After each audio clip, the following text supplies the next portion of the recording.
Hey, there we go. Welcome, everybody. Tuning in, still rolling in.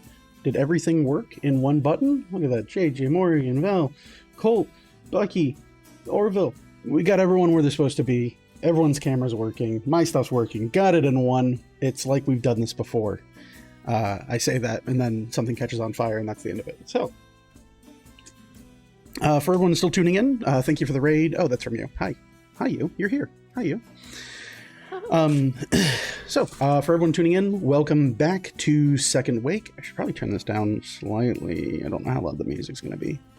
Let's try for like 23. That sounds good.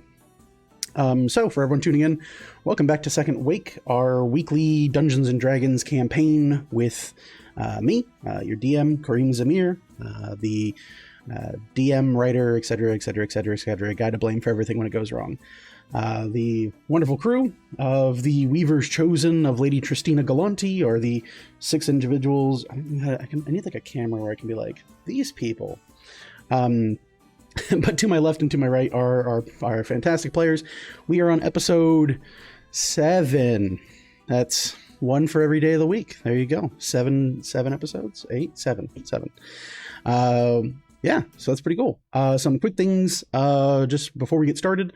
Down at the bottom in the doobly-doo, I recently updated it slightly. I'm trying to find things that work. There's a suggestion box down there. Feel free to write whatever you'd like in there. If you're like, this guy's a hack, right at the bottom, go right ahead. I'll read it. I'll read every suggestion, good, bad, or otherwise. But I did like a little about me, just so that there's like, here's what it is, and here's the main thing to do, and here you go. But I also found out it's probably a good idea just to put like people who have done art or assets to the stream. And so, yeah, I have that down there now. So I think I have 4 people credited so far. I hope so. So I've got Zonis, who is a fantastic artist who does Critical Role fan art, D&D homebrew art, all kinds of nonsense and memes, and some 18 and older stuff. They have graciously allowed us to use their Goblin as our first Twitch-only subscriber emote, which is Velenar, who's his Goblin OC, who is pointing and saying that. If we get to having 2 emotes, we will complete the meme with the point for yeah and the hand to nah. So look forward to that if we ever, I don't know, get a second emote slot. I don't know how any of the internet works. So we have Zonis credited there. I'm doing this all from memory because I can't look at my own Twitch stream while I'm streaming, or I will just have an inception moment. We have the real Doomington, who I think is even watching. Hasn't hated my stuff yet, so that's cool. Doomington is great. If you have subscribed, it's kind of like pay to play. I had to pay Doomington for amazing art, so you have to pay to see the amazing art. That's how that works. Oh yeah, in chat, hello. But graciously, he, they, them, I've never met in person, but I'm assuming he, him. I've heard from other friends. Could be wrong, don't care. The spaghetti monster known as Doomington created these lovely badges that will track. So if you subscribe to the channel, you get Calibir the Eternal, who is like my ongoing OC and cosmic entity that sometimes interferes in my D&D campaigns. Usually nights when I'm like, let's have a couple beers. That's when Calibiri shows up. But you can now have Calibiri as a badge. And then every month that you stay subscribed, the badge evolves and continues doing stuff. You say this until you're dead, Squid Squad. I'm just going to tell you that right now. But thanks to Doomington, I've included a link to social media stuff in the bottom there too. As with our first artist, Doomington also is an incredible talent, great for comic book style art, kind of like doing OCs, doing various like niche types of artwork too that just pulls off in magnificent fashion. The art style is very, very dynamic for Doomington, so everything from like classic 80s cartoons to like pixel art animation to like really neat style like G.I. Joe colorings, all really good stuff. As with our previous artists, also does 18 plus stuff. If you are under 18, you shouldn't be watching the stream anyway, but I have to in good Christian faith say, you know, word to the wise, if you're not into this, that, and the other, just know that. Go support, say hi, and check them out. Our third contributor is currently only contributing one piece of artwork, spoilers, but will be contributing other artwork as A, I find funds for it, and B, he finds time for it, as Christian Martinez. He is the artist behind, where are you at? This way, this one. Colt Honeycutt's character art, which I think I showed on stream once. I really need to find a way to like put people's icons. Once we get all commissioned art, we might do that. But you'll also be seeing other artwork from that as I continue to commission pieces from him, so I figured put him down the doobly-doo. Christian is a great artist, heavy on like a thick line style, almost akin to like Dragon Ball Z. Does amazing goblins, hobgoblins, gnomes, fantasy creatures, things like that. Does a webcomic called, I'm going to say this wrong, Sinister Sisters, which is fantastic, so check that out if you are ever so inclined for a cool witch slash sorceress team up with a hobgoblin woman. It might be an orc. It's been a while since I've reread the entire thing, but fantastic read. And our final one, I think I have 4, should be the Riley O'Malley. Riley has done tons of artwork for the stream, for me, Patreon like every month for over a year, I think. So several of the art you'll see on stream, several stream assets you'll see from frames. These like little green rows here were all hand done by Riley. Our previous background was done by her. Her, they, them. I can never remember everyone's pronouns. I am so sorry. Please don't hate me for that. I'm just terrible with it. It's like you don't meet people in person, so you only see a profile picture and you're like, who knows? They, them. Sure. That's the safest way to do it. But Riley is a fantastic talent. Again, very wide range of skill and ability. Everything from, kind of just taking an idea and making it real to very detailed illustrations to fantastic backgrounds, backdrops. Has a lot of different hats that they wear for designing. So check them out if that's something you're into. They do pinups, but I don't think they explicitly do 18 plus. So Riley might be the only artist that I spend money with and request things from that also isn't in the like adult community too. So that's a fun one. I mean, there you go. There's 1 out of 4 is safe from your pure virgin eyes. So that's how that is. But I wanted to bring notice of that. In the future for videos, I'll probably just be a shout out and say, check out the doobly-doo. I'm just going to do this. This is like my new go-to is this. This is my move. It's like when you have one dance move at a wedding, you just do this. So I have weddings on the mind, if anyone couldn't tell. But yeah, check out the About Me little section at the bottom for further details on people's art. If you're an artist and I am a horrible pirate monster person and you're like, that's my art and blah, blah, blah, and you want me to credit you because I pulled your art from some horrible site like Pinterest or on Twitter or on whatever, and it was like listed as free use, but now you're like, nah, dude, just message me. Either A, I can formally issue an apology. We don't make any money off the stream for the most part, I don't think. I think now that we're an affiliate, we can make money, but I don't know how that works. When they pay me, I'll pay you. But for the most part, if you have any issue with that, I will always issue my apologies. I can credit you formally. I can do whatever you'd like. Just let me know. If you see your art on stream and you're like, that fat guy he done stole a thing, then it is not intentional. I am not trying to hurt your feelings. I am not trying to steal things from you. I don't know what the value of $1 is most of the time, so that's fine. I'm like a horrible goblin when it comes to art. But that's where that stuff will go. We linked to YouTube. I managed to get the video out last time in like inside of 24 hours, I think. But YouTube is like a 4-hour upload process on my POS internet. So unlike Morgan, who has, I think I'm like reversed this week. My hands are wrong. Unlike Morgan, who has like a 7 billion upload speed, my upload speed is a piddly 10. So it takes a while to upload nice HD 1080p videos. So yeah, if they go up like, Wednesday morning at 1 a.m., just bear with me. It's not my fault. It's the whole internet. The internet is out to get me. Much like many politicians, it was rigged and the internet is against me. So that's how that works, right? Or we get it. We can't do that. We shouldn't be political on stream. My bad. I won't do it again. Except when I eventually make a character that is a mockery of all these idiots. I mean, great people who have an equal say in our government. So, moving right along from the spiel. Welcome to Second Wake. This is Dungeons and Dragons. It is not a political podcast. We play Dungeons and Dragons. We goof off and hopefully tell an interesting, compelling story. But if we don't, then that just sucks for you, because the main thing is just to have a record, formally or informally, of our D&D campaign, so that my players can one day look back at this and be like, man, that crazy crap, or use it as a reference guide. I found in my recent past that many of my games and the details of my world building and all that fun stuff, and just Dungeons and Dragons in general, is a little bit nicer when you can just go back and be like, no, I know that jerk said that thing that I'm mad about. And you can go back and you can timestamp it and then show it in my face and be like, you pulled one over on me 5 years ago. And I go, yeah, I did. And then we get to recreate that beautiful masterpiece of the cat at the dinner table, and you can yell and I can go, that's every DM's dream, I think. I think that's like the goal of every DM, is to have that cat meme. So yeah, simple, easy stuff. I think I've got everyone's stuff on. Cool. So yeah, I don't think I have any other announcements. We're not sponsored yet. I am ready to sell out.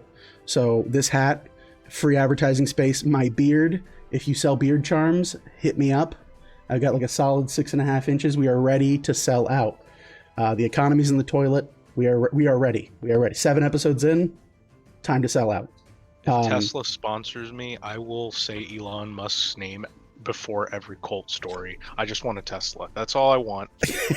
That's too much to ask for. So now we have a stream goal. Musk, if you're out there. Yeah.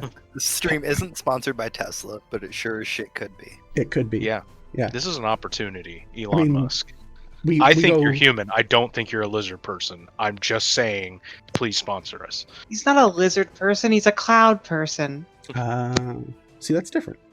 So yeah, and I mean, in that vein, I think all of us are horrible American communist capitalists. Sorry, not communists. Capitalists. Yeah, close. It's both sorts of the C. So yeah, if there's ever anything like that, if you guys want to shout out or any of that stuff, sure. I was told to address that. Someone was like, "What if I wanted you to do this?" I'm like, everything's at a price, man. I don't know, man. At this point, who knows? Who knows what you want? Do whatever you like. So yeah, well, we thank you for joining us, and that's where that's at. Colt's new goal is to have every Colt story sponsored by Tesla. So if that happens, that'll be the funniest thing ever, and I will laugh all the way to the bank. Where did we last leave off? Where are my notes? Okay, so found him here. Deep breath. All right. So when we last left our Weavers Chosen of the Lady Tristina Galanti, they had returned to the wonderful city of Direwood, which you can also pronounce as Direwood, which I was made aware of as well this week, which is super awesome. But I am American, and I am also Spanish, and so I pronounce things the way they look, because Direwood is good to say, but Direwood is way easier. With that being said, the group had arrived back to Direwood, had met with the Lady Tristina Galanti. In our last episode, they had decided to plan ahead and convince the lady that the venture, or the rather extended venture, for their most recent companion was well worth considering again. So Mr. Lamont and his requests from Grim Village to continue and otherwise escort, we'll say, it's the nicest way to say it, escort him and a number of other individuals further into the north, the assumption being that the goal would be to reach Iskander, the city in the mountains, the city below the mountaintops. With that in mind, the Weavers Chosen spoke with their Lady Galanti. They convinced her that it would be an effort and an endeavor worth pursuing, and to that end, they managed to kind of write their own future. They chose to continue to assist and rather want to seek out the conclusion or furtheration of this tale for Mr. Lamont. to that end, they decided, well, if we assume that all these people who definitely look human are actually dwarves in magical disguises, we should bring some type of booze. After meeting with JJ Lightning's mother and the current hand on the old Lightning Ranch, the crew was given a few barrels, drums. There's probably a moonshine word for that. I'm going to go with barrels. Someone who makes moonshine's probably like, you'd never put moonshine in a barrel. And then I'll go, sure, man. But 2 dosages, even worse now, of moonshine and headed back to the Galanti estate. After doing so, they made some purchases in town, which is all I'm going to say about that, and headed further northward to the docks to reconvene with the ferryman that they had already made acquaintances with and had saved the life of, a Mr. Trenton Quass. After discussing with Quass for a few minutes and providing a letter of writ from their lady, the ferryman decided it would be in his best interest to accommodate the crew, both financially and for unforeseen reasons. But all he would need is just a few more minutes, to wrap a few business deals up in his cabin's quarters, and then he'd be ready to depart. And that is where we pick up from this week. So, to the current group and to the party, you all are currently on the ferry once again. The goal you have discussed is to charter the ferry itself from Direwood further north to Grim Village, a journey that you know will take you inside of about 8 to 10 hours if the winds be fair, which typically they will be, based off of the elemental ring, the small air elemental ring that exists within the ferry itself. But you do have a few moments to yourself. You still note that crew and cargo are being loaded onto the ship, and Quass has not yet emerged from the captain's quarters to rally the ship itself and begin a venture forward. With that, what do you guys want to do?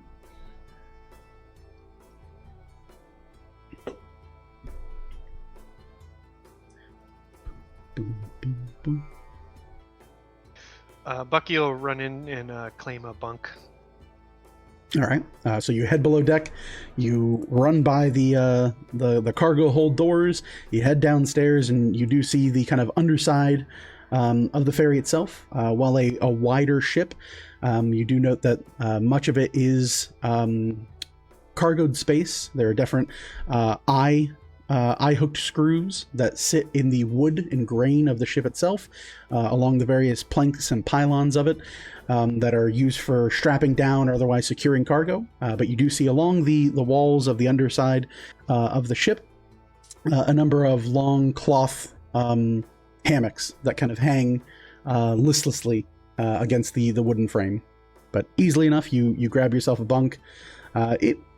It'll probably be larger than you. You're a satyr, so yeah. I mean, easily enough, you grab a bunk, and it's probably snug as a bug in a rug for you.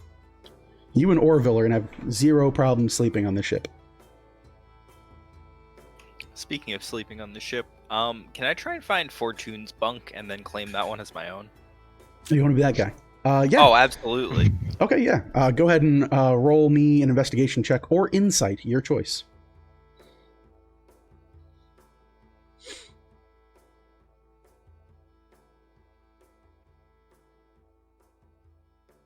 That's an at 20. Okay. You don't recall Fortune ever needing sleep, so proves a little bit difficult. You head down below deck, and you spend the better part of just a few minutes kind of giving it a once-over, seeing if there's anything out of place, a pair of boots, a backpack, or something. You remember Fortune being buried underneath the earth and not having much to his name other than what he was trying to leverage is a good word, away from the rightful owner of Trenton Quass. After your investigation and kind of review of the underside of the ship, you don't really see anything that would resemble a bunk or spot for him to sleep or rest. As you do head back above deck with a bit of confusion on your face, you do see a small satchel, leather in make, but no bigger than like an over-the-shoulder bag, that is strapped down to the side of the ship, kind of just like right on the insider part of the like right where the mast would be. It's kind of like right up against there with a hook. And you can note not so much the look of it, but as you walk nearer and closer to it, there's a stench upon it, like almost like a dirt and rotten smell on the leather that has kind of clung to it. You can say beyond a reasonable doubt that this is probably something belonging to Fortune. All right, I have no intention to fuck with this stuff. I just want to disrupt wherever he was, bunked. So I'm just gonna leave it be for now. Gotcha. Head back below and claim a bunk for myself. All right. Easily done. Anyone else? I'd like to go find Fortune. Sure. You can very clearly see him from deck. You look out onto the dock. You can see Fortune with what appears to be a larger than average collection of like scroll paper that's been weaved together with a bit of rope. And he seems to be reviewing a number of documents, and every so often looking up and going, "All right, hey, what's in this?" And someone will kind of gesture or talk to him on that, and you can easily hear his gravelly voice echo out to them. He goes, "Yeah, no, we're not putting that on this ship. You take all your pickled yams and you fuck off with that. We're not putting any pickled yams in there. I didn't pay for pickled yams." And you see different dock workers get a little annoyed as he continues to push things away and try to keep the peace as much as possible from people that are. The sense you get is a number of people, especially here in the docks, try to just put things on ships when they're about past their expiration date. So then you'll be like, "No, look, it's already in your ship. Can't do anything about it. Sorry, labor union. We can't move it. It's already sat down." And it's a very common sort of scam that a few people run. But you do see him down there. What do you want to do? I'm going to approach him. Let me see. Woo! Had to redo all these recently. Right. Bam. And whoop. Bam. So, you approach the very normal human-looking man known as Fortune. You're the kind of rattle of your chainmail echoes off as you step off of the ship, down the ramp and over to where he's standing. As you approach, he kind of just looks over and starts pointing at another individual. He goes, "Hey, what's in that? What's under that tarp?" And you hear a younger looking dock worker go, It's harpoons. Harpoons. You needed harpoons. Weapons for you." He goes, "I didn't order any weapons. I don't need any weapons. We're not paying for any weapons. How much is that?" "Today only 10 gold for you, sir. Find this harpoons you'll find." He goes, "No, get that the hell out of here. We don't need any freaking harpoons." And you see them grumble and start lifting, kind of pallet jacking up this collection of harpoons. He turns and looks at you and he goes, "Hey, we don't need. Oh, wait, I know you. Hey, how you doing, guy?" Listen here, you son of a bitch. Oh, jeez. You're going to take that curse off me. Okay. You put on me. I think we. I forgot earlier to talk to you about it, but you're going to do it right now. Okay, hey. Let's hold up here, buddy. Okay, first off, my mother, I think, was a very nice lady, so I'll take that offense first off. Okay? Now, whatever we have between you and I stays between you and I. You leave my mother out of this, okay? I'm not bringing your mother into this. Just gentleman's agreement on that one. Secondly, I don't know that I have a reason to remove the, but remind me again what curse I put on you. I put so many curses on people, I can't remember sometimes. Something about raging hemorrhoids. Right, yeah, that's the really bad one. That's the really bad one. I don't really think I have a reason to take it off of you, honestly. I mean, you guys threatened me. You killed the horse I tried to borrow. I don't really think there's nothing in it for me. What if I take the curse off and then you kill me? I lose all my leverage. I got no reason to kill you. You're doing a good job. Whatever. I don't care about all that. I just want this curse removed. Otherwise, I'm going to go tell Trenton Quass about your skin suit that you're wearing. Whoa. Yes, you're right. This skin suit, this lovely deer leather suit I'm wearing Shut the fuck up, you hobgoblin bastard. Okay. Then remove the curse. God Okay. damn it. Hey, keep your voice down. Sorry. Keep your voice down. There are civilized people on these docks, okay? We don't want to ruin our good reputation around here. You know what? They don't take kindly to people like us, okay? That's fine. I'll draw a line in the sand. I'll meet you halfway. I'll pull part of the curse off of you.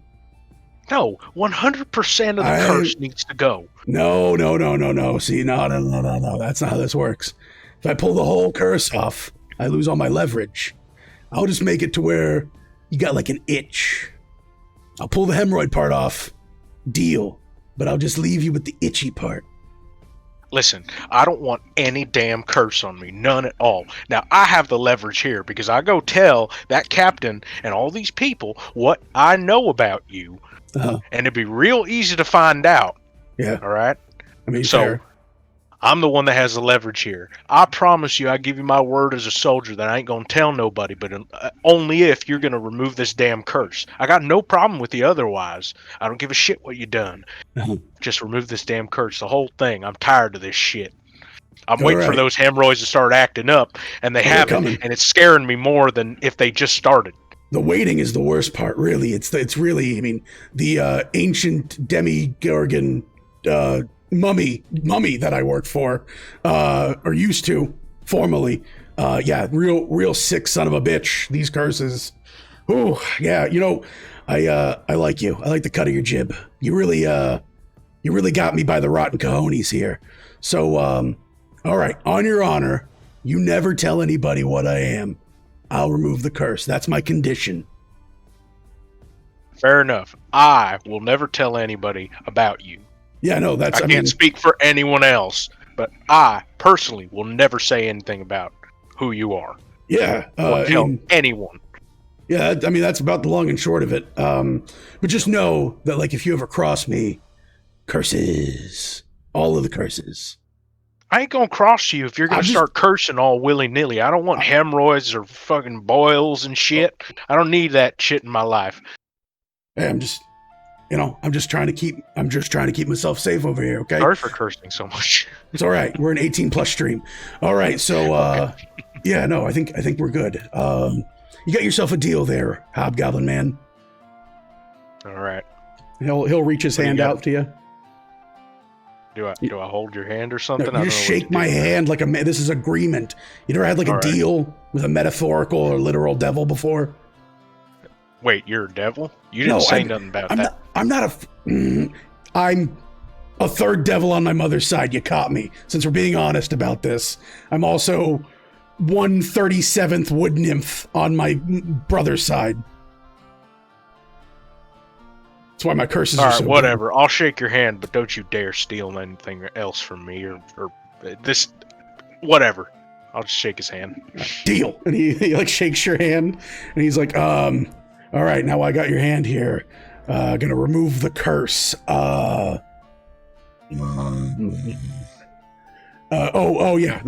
curse removal chant. A skibbity, a scobbity, get out of my body. No more curse.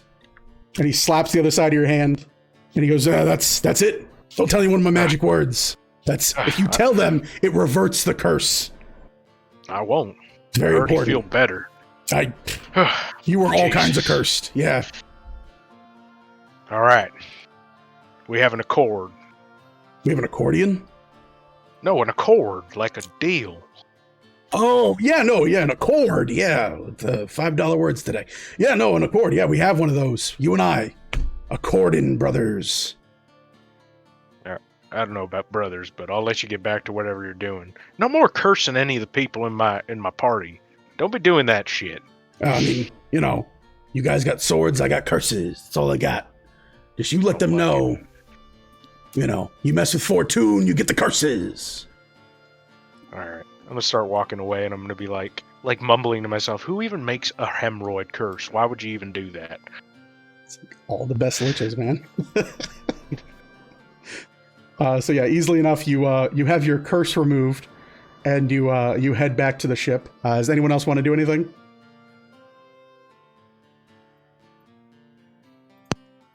No, just wait for the captain to be ready. All right. Actually, I'm gonna cast Find Familiar. Ooh, yes. Just hang out with my fat, chunky cat. Okay. You what I think it's like what you put chalk and like incense in a brass brazier, and then you light it on fire. It's just the rituals in 5th edition are just weird, man. Also takes an hour, so awful. So yeah, you start on the deck.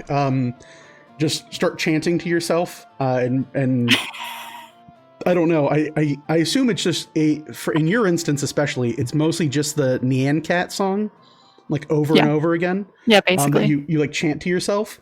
In smoky visions of the fattest cat, like Garfield is like a third the size of this cat, and you start prepping your version to create this just massive chonky boy. Mm-hmm. But yeah, that's easily enough done. Anyone else want to do anything as Morgan practices witchcraft on the ship? Bucky will cast Druidcraft to check the weather. Okay. How does Druidcraft work? Hold on. Please hold while this DM looks at words. DM, we have to restart our router because JJ is having some connectivity issues, as am I. So we'll be right back. All right. Apologies. You blarsters. That's right. Be right back. Let me see if I can. I don't know if I have. Do we want to take like a little break here so there's not like 2 empty screens? I mean, I don't need a break, but I mean. Let me see here. I think I can do. We should, because then Kareem can have an easier time editing it back together. Also true, because then for the YouTubes and all that stuff. All right, so while I look up Druidcraft and they reset the router, let's do this real quick. That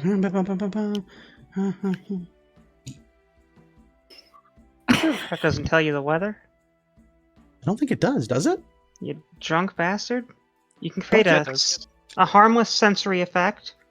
It predicts the weather. Predicts the weather. Next You create a 24 tiny hours. you create a tiny harmless sensory effect that predicts the weather at your location for the next 24 hours. How about that? Okay, so yeah, you create a small pocket in your hands. A pair of leaves lift up from the deck and swirl betwixt your fingers, and you slowly see the leaves kind of crumble and twist, indicating rough winds ahead. And slowly you can feel the sweat that beads off the front of your scalp. Oh geez, someone's sniffing.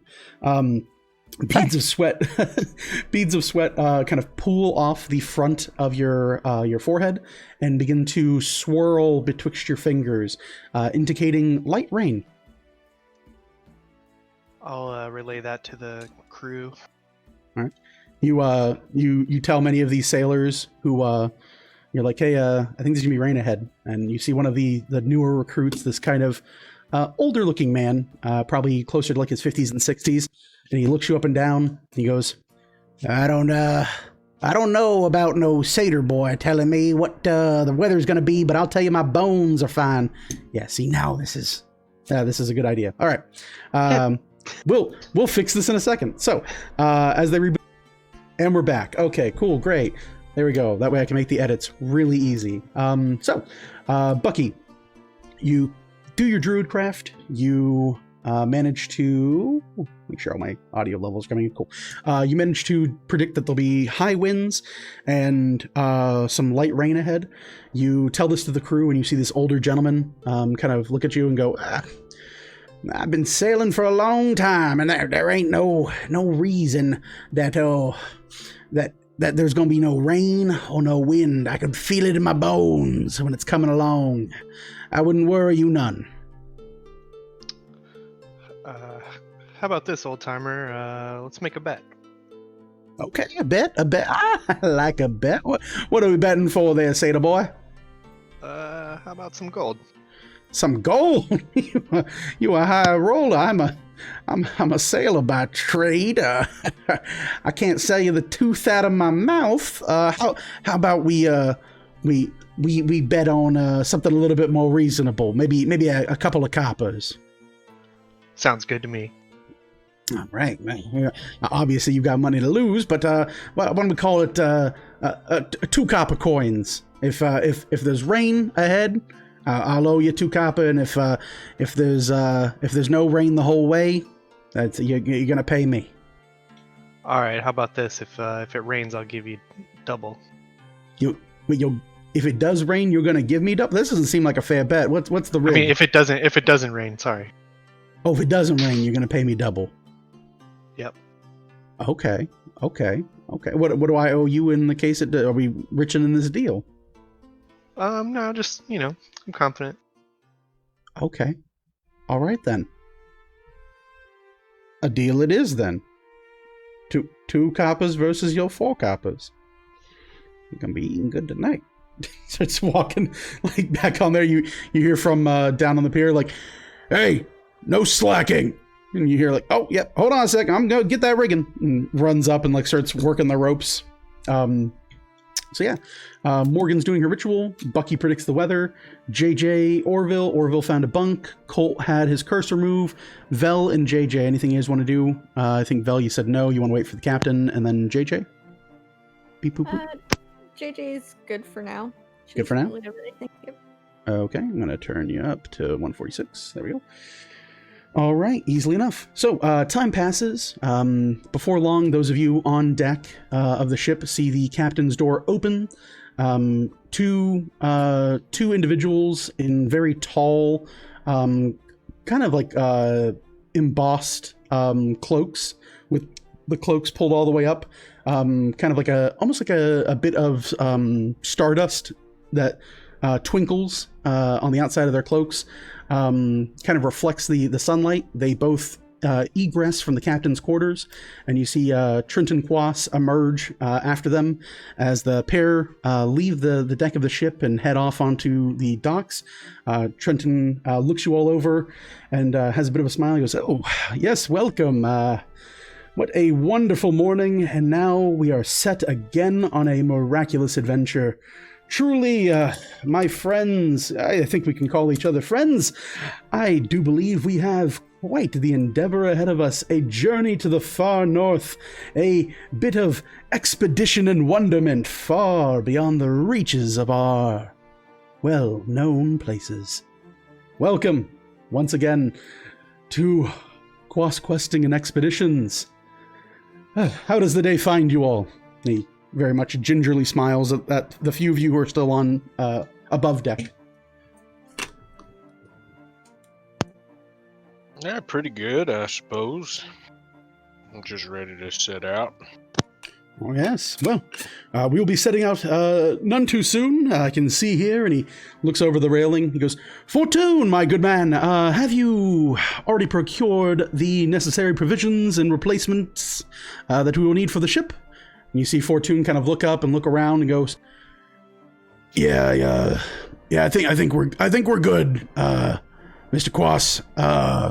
We should be able to leave here in just a few minutes." He goes, "Wonderful, marvelous, excellent. We got everything that we ordered, yes?" He goes, and he looks through the packet of papers. He goes, "Yeah, I think we got everything except for some of the more specialty items, but those are all on deposit anyway, so we should be fine." He goes, "Oh, wonderful. We can pick that up later. I wouldn't worry at all. We're just redoing many of the flags we have that we use to denote whether we're coming and going, just a bit of rebranding opportunities, but being that this is a bit of a prepaid expedition, I do anticipate we will not be needing them for this one, so that is good in there. I'm thinking about changing the name up a little bit." And he looks to the group on deck and he goes, "What do you think about Extraordinary Expeditions, a Quas Conundrum? If I put it with a Q instead of a C. I want to keep the alliteration, but I don't want to be directly responsible for the last failed business."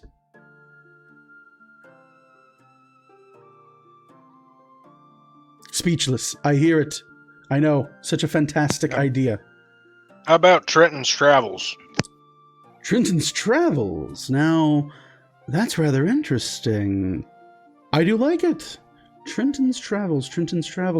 I could brand 2 T's in the shape of sailboats. I see it now. I like this idea. Mr. Don't remind me, Honeycutt, right? Yes. Very good, sir. If you ever are in the need of a new profession, perhaps for a marketing position, please do let me know. I'm always interested for brilliant minds to collaborate with me and create new changings of the increasing tides that we do sail upon and find ourselves constantly navigating. I'm gonna go over to Vel. Did you hear that? He said brilliant minds. He's talking about me. That's right. Yeah, I mean, you know, I'm just a simple soldier, though. I don't have any interest in all that stuff. Yeah, I mean, yeah, I don't know. Well, I do appreciate the compliment, though. Of course, my good man, and what you don't know is yet undiscovered and untapped potential and talent. Trust me, you have a future in this, my boy. Well then, to my new crew. Captain's orders. We need to get the sails rigged, we need to pull anchor, we need to get this board up on deck, and we need to make sure our newest charge and commission is delivered safely to their destination in Grim Village. Now, and he turns and looks at Vel. He goes, I do believe we had the discussion there that there may just be a simple matter of depositing you in the village and then caring about our day. Is that right? Your Miss Gulanti made some allusion to that, but I want to be sure. We have individuals that we'll be meeting up with there, our next charges, and it will be in their decision whether your charge is to take us further upriver or if we'll proceed from Grim Village on horseback. Very well then. Well, no time like the present. Is there any last bit of business that you might need taken care of before we leave port? I believe we're all prepared. Well then, if that'll be all then, my fair ladies and lovely gentlemen, please find yourselves acquainted. Any bunk that is open is more than able to house you for some rest, and certainly relax and know that your lives and your quests are in the most capable, caring, well-moisturized hands on all of the rivers themselves. As he says this, you hear the sound of a wooden crate breaking, and he kind of turns and swiftly looks, and you see Fortune staring at one of the kind of like younger individuals that they recently hired, who's just dropped a crate. And you can hear like kind of like a cracking sound from inside, and you hear, "Yeah, that's coming out of your paycheck, kid. I'm letting you know that right now. You hear all that? All that? That's collateral damage. I'm gonna take that out of your pay." You see the kid just like, "Oh man." He goes, not his hands specifically. My hands or Mr. Fortune's. Fantastic hands. Great, immaculate, well-groomed. Damn it, let's just get this boat on the road. Let's go. And he kind of like wiggles his finger up in the air. You see Fortune like kind of like usher everyone on. Many of the new crew and deckhands kind of file in and take positions for getting the ship ready. Unlike before, there seems to be a lot more emphasis on using these long, kind of like heavy-looking pieces of wood that end in a long flat for an oar, but they are extended in a way that you would see in like a ferryman or like anyone who is using like a swamp travel. As Quentin kind of looks to you, he goes, being that we're moving upriver, it's going to take a bit more manpower than usual, but I assure you, we'll have no complications at all in ensuring that we arrive at our destination. Very well then. Me. Oh, very good indeed. Well then, let us be off, and within the next 5 to 10 minutes, Trenton gets the boat moving. All the crew settle into their positions. They begin to row and push off from anchor. You can see a few of the harbor authority for Direwood kind of wave off and thank Trenton for his business. Trenton and his crew. And before long, you guys are set heading northward on your journey back to Grim Village. Before long, after leaving port, a kind of a bright orange fog of a smoke crackles and breaks and puffs out of the front of a brass brazier. Brazier, sitting in front of Morgan. After this kind of puff of luminous smoke erupts, you see just this large kind of like festering mass of skin and fur, and slowly it kind of wiggles and writhes unnaturally. Several of the crew look in a very curious stance as the top portion, the hole that burns the incense, is now filled with what at first looks like just pure fat, but then it appears to be kind of this ringed orange looking fur, and it slowly pops and wiggles, and you can see a long kind of coarse tail pop itself out of the top of this brass brazier, and slowly the fur begins to fill along the sides. You hear this kind of groaning sound echo out of this, and you can hear something echoing from inside of the summoning device that your rogue has used. Morgan, your familiar appears to be trapped. I guess I'll tug him out. All right. So with all the swiftness and dexterity that is possessed of your roguish self, you grab both sides of this lump of fat and fur, and you heft up, and as you lift, the entirety of the brazier lifts up with it, and it is fully, you kind of like spend a moment shaking it as much as you can before finally putting a foot on the side of it and kind of yanking, and with a very satisfying pop sound, this large, heavy orange, almost the size of about a cannonball, cat is now in your hands. What is your strength? It is 8. 8. So you have this heavy set cat, and after freeing it, you kind of feel your shoulders give way a little bit, your arms lock a little bit, and you now are in the position of like every kid that goes bowling for the first time and grabs like the 20-pound ball, and you're holding this cat like betwixt your knees, and it is just in this very like uncomfortable, like shaky hand grasp.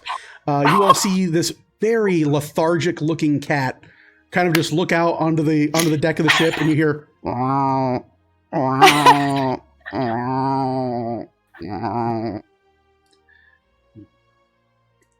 so Morgan, what is the name of your familiar? Shit, I don't think I picked one. Well, it just showed up, so now it needs a name.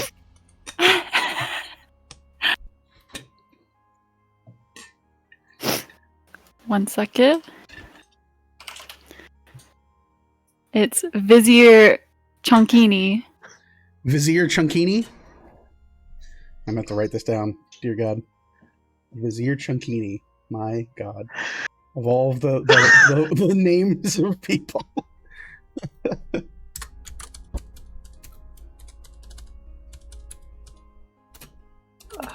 I just can't wait for you to resummon it at some point and make it a different creature that is equally as chonk. I want to make it an owl, but real fat. every one of them. Every one of them. They have a perpetual pleb. They're just all like they're like tongue sticking out. This is so worth.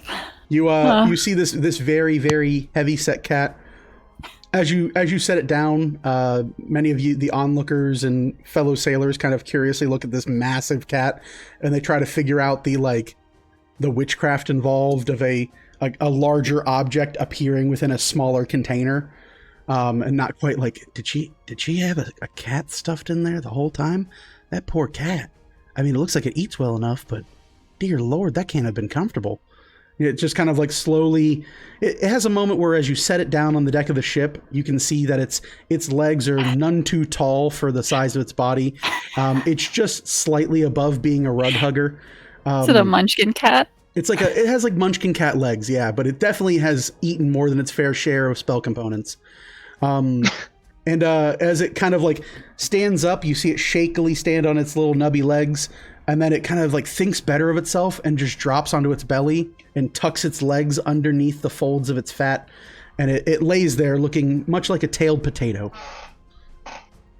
Perfect. Vizier Chunky. Oh my goodness. Well, I So- suppose for a first timer, that was impressive. Holy hell, that's a fat cat. Yeah, that's a big boy.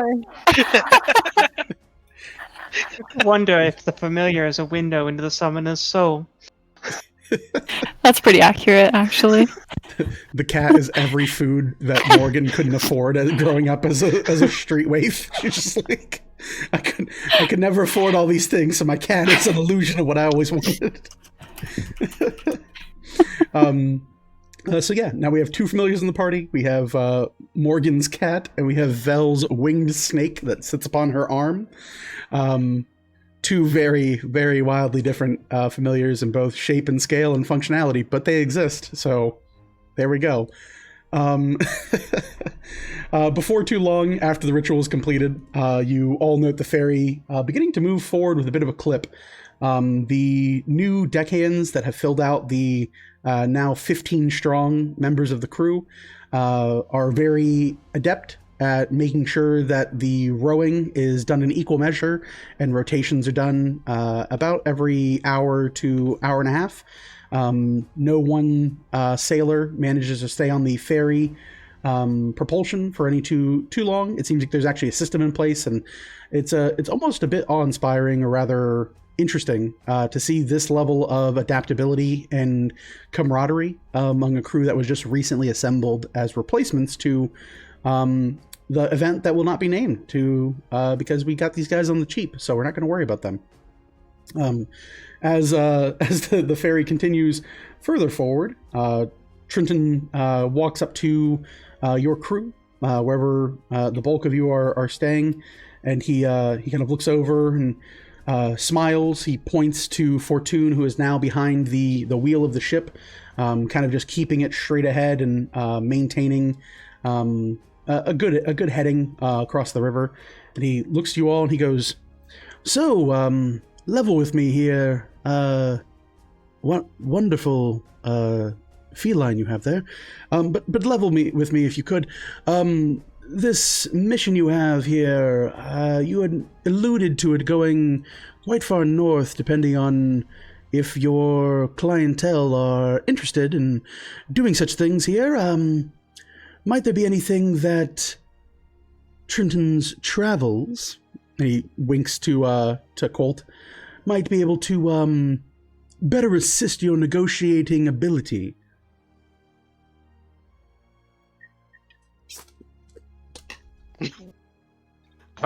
What do you mean?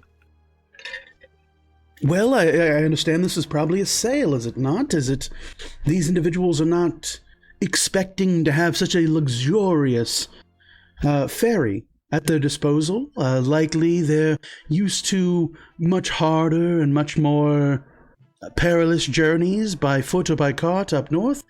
Certainly there might be something I can do to assist in your sales pitch or ensure that we receive the contract for this job. I'm sure it's doubly profitable if you all save time, as well as it would be for my ferry to be of use to you all. So certainly I think we can come to a marvelous and miraculous arrangement, yes? Mr. Quas, I think a big thing is that we got to double check where these folks are going. We kind of made a assumption on where we think they're going. But if you can't exactly take them where they got to go.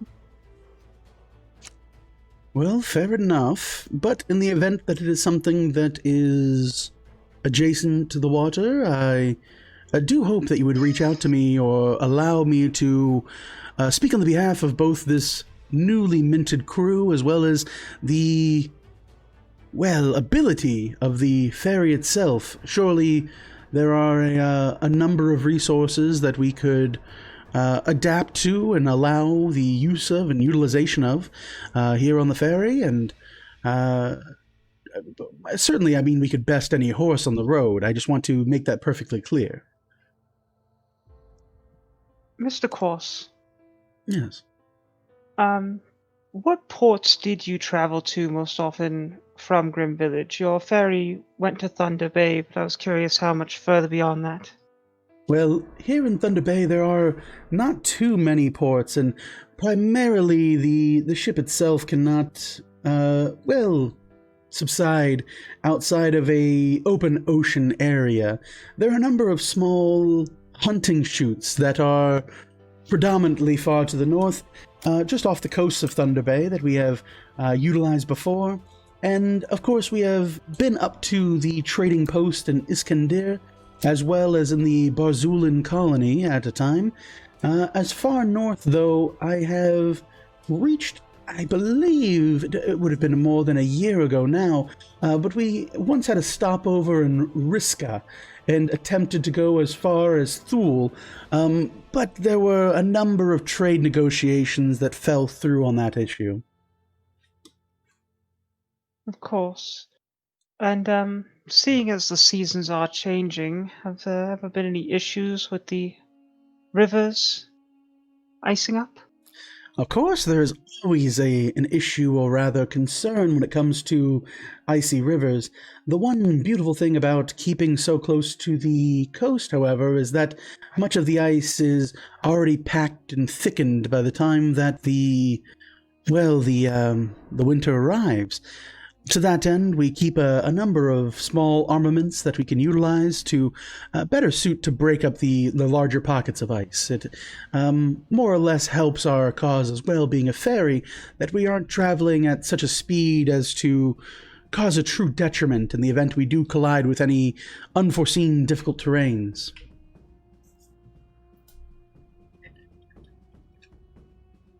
Well, then I'm sure we'll be able to sing the praises of the benefits of taking your ferry. But our financiers that we'll be meeting with in Grim Village are reclusive folk, so it would be best if we handle any new negotiations with them on our own. Very well. Just know that I want to keep your very best interests at heart, and I look forward to any opportunity that we might be able to come to an agreement on in that sense. Certainly I would be more than happy to do anything at all for the business. As you know, we recently took a bit of a setback here, and I'm just eager to put my best foot forward as we move forward into this transitional period for my business. Yes, of course, and these are well-to-do people, as well as the coin that you'll be receiving from Our Lady Galanti. You will, if you are chosen to proceed further, you will no doubt gain quite a few benefits from this venture. Very well then, I will leave it in your capable and insightful hands to the Weaver chosen of Lady Galanti. Certainly, thank you for your immaculate considerations in this matter. If I may make a suggestion. Yes. They will be carrying some precious cargo. Mm-hmm. So maybe, if possible, some armaments for this ferry may be necessary. Not necessary, but it may make them feel at ease transporting this precious cargo. Now, do stop me on this one. I might be being a bit forward, my good friend here. But is that not the reason why you all are accompanying them on this journey? Not for anything, but here on the rivers especially, there is very little need for anything as even aggressive as the armor and weapons you and your party carry. I'm sure your mages that are among you are more powerful and able to cast more devastating of magics than anything I could muster up or afford on a salary. True. My other suggestion would be maybe some sort of safe room for whatever package they're delivering. Just again, it's more of ease of mind or peace of mind to give them the to make them feel accommodated when transporting this precious cargo. I mean, it's just a suggestion. It's not something I'm just spitballing, really. Of course. Well, I will take this in consideration, and while I would be putting myself out a bit, in the event that they need to have a secure room for whatever item this might be, or perhaps a very important person of sorts, that sort of situation, I will, and please use this to barter with for this contract, I will happily allow them to utilize the captain's quarters themselves. I will make it an arranged room for them and provide them a copy of the key, in fact. Well, thank you. We do appreciate that. Putting that on the table. Of course.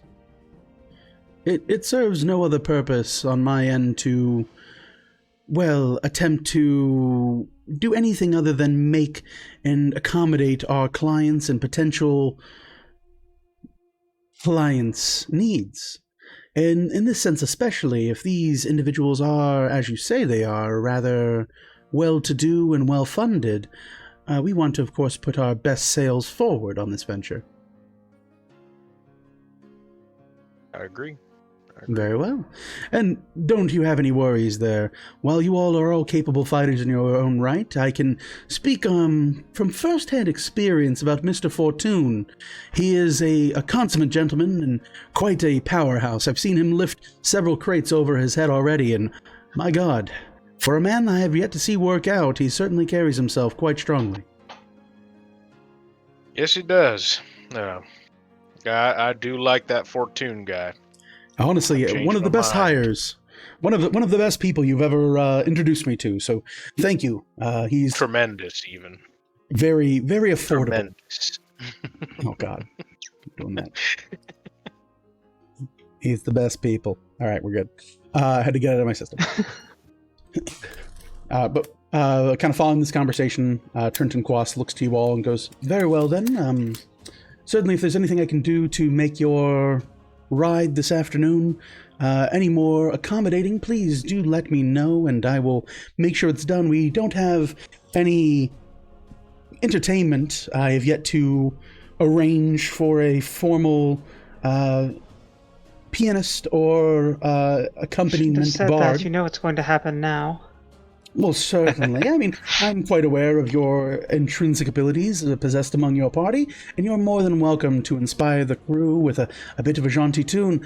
I'm here to say that in accommodations in this as well, playing the role of provider and provisioner of the ferry itself is something I do pride myself on. I do apologize for the quick turnaround time that has left me unable to refill a number of key entertaining roles upon this voyage. That's quite Bucky's all right. like, I got you. Yes, sir. We got y'all. Bucky starts tuning up the pipe flute. But yeah, no, he just kind of gestures to it and he goes, as you were, whatever, oh, I wanted to say this one, whatever floats the boat, so to speak. I do thank you so much for all that you do for us. I'll look forward to a dealing of mutual benefit between our peoples. And he'll nod and kind of head off. He goes and stands next to Fortune at the wheel. You can see his first mate beside him, kind of the younger man who is now. It looks almost as if the kind of like the ragged clothes that you had met him in from being captured. He's now has a jacket that doesn't quite fit him, seemingly made of like nice pressed leathers, and kind of has a bit more of a presence on the deck, but is still a very young man in a very veteran position, seemingly unfitted of that. But easily enough. Your journey continues further to the north, and you guys begin to cross into the large bend in Hunter's Reach. Is there anything you guys want to do with the time you have on deck, or anything you want to explore aboard the ship? Beep, boop, boop. I'd like to take the boots materials that I have and attempt to sew myself a pair of boots. Okay. Easily enough. Go ahead and give a sleight of hand check. See how dexterous you are able to weave leather. That's a 9 in total. 9 in total? It's not that hard. You make what resembles a leathery taco, and you slip your foot into it, and you go, "This is great!" And your toes are pointing out the other side. But the immediate heel and arch of your foot is covered, along with the top side of your foot. You feel that this is probably pretty acceptable for a goblin, especially a monk. But if you wanted formal boots and footwear, you estimate it would probably take you about 2 to 3 days at your current speed over the next couple minutes as you're kind of just weaving things together. If you want them to look nice, it's probably going to be about a work week to really get them in ship shape. Alrighty. All right. Well, I'll keep that in mind moving forward. Just moving along, weaving leather together. Orville starts his initial steps into becoming the first cosplayer in Dungeons and Dragons.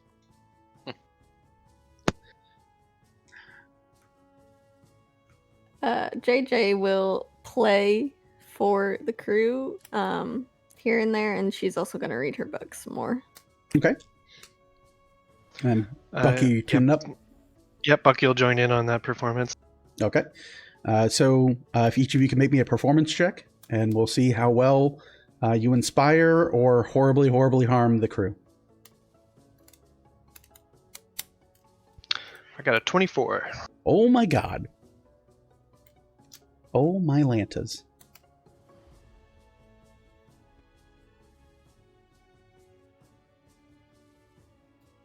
That's a 12. A 12? Okay. Now Bucky has surpassed the master. Bucky is now the poster child for, hey, look, check this out. Not one lesson. Can you believe it? No formal training. Inspired something. Yeah. I have to share this in chat. Oh god. Send it out. This is what happens when you inspire artists. Oh god, I'm worried now. I'll check it later. Nice. It's fuzzier chunk. Oh my god, I'm worried. Well, easily enough. Hell yeah. Is that actually what I think it is? Yeah, Doom immediately drew that. Doomington, you mad lad. Oh, That's Lord. awesome. Thank you, sir. So you all managed to play a tune and a kind of a well balanced performance. The pair of you kind of moving back and forth in tandem and accompanying one another. It does raise the spirits of many of the folks that are currently working across the river, and you can hear kind of like jeers and cheers as they continue on. The performance lasts the better part of an hour as you all continue several of like the well-known songs in the region and area, and you manage to really keep spirits high from the beginning parts of this journey. It is then that you note from up ahead, further upriver, you can see what appears to be a kind of a small waterborne craft, almost like a canoe, and it's called out from up ahead, and you hear shored ship up ahead. And they point out, and you can hear from the front of the ship, one of the crew holding a spyglass kind of points it out. You see Trenton kind of move up, take the spyglass, and look it over, and kind of look a bit curiously back and forth. He instructs the crew to raise a white flag, just kind of like as neutrality, and very much saying that they're not like privateers or anything of that sort. And in doing so, he kind of turns and looks to the crew of your ship, or for the rest of the Weaver's Chosen. He goes, "Ladies and gentlemen, I have a bit of a question on this end. From what we can see up ahead, about a mile or so up the river, there seems to be a small personal craft that has, it seems to be crashed of some sort. Would you at all mind if we offered our ferrying services, or is this a mission that we need to press on forward at this point?"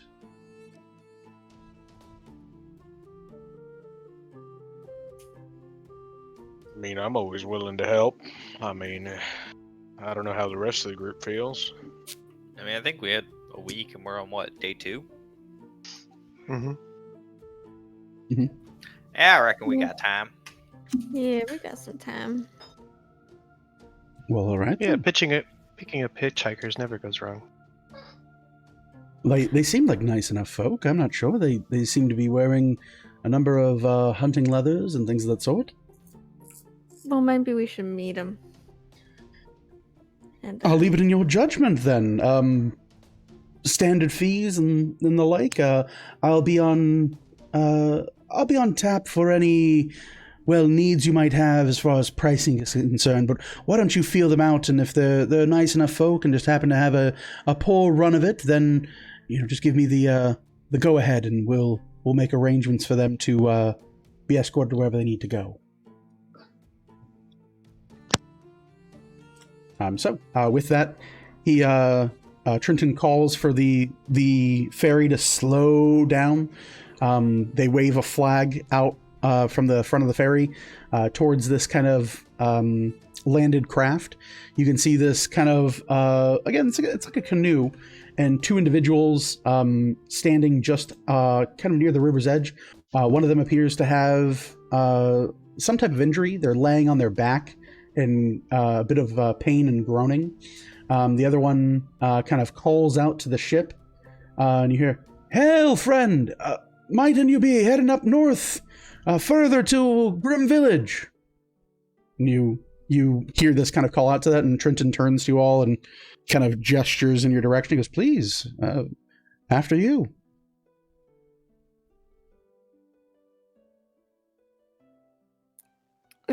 Yes, sir. Could we help you? Is your friend all right? You hear, "It's a bit of a mess. We were heading southward, trying to find a bit more game. Just something to tide us over as winter was coming in. And we ended up going a bit further than we would have reckoned. Ended up getting a bit taken out by a boar just deeper here into the brush. Mightn't we come aboard? We can't trade too much, but we have a number of furs and such that we'd be able to maybe make arrangements for your troubles."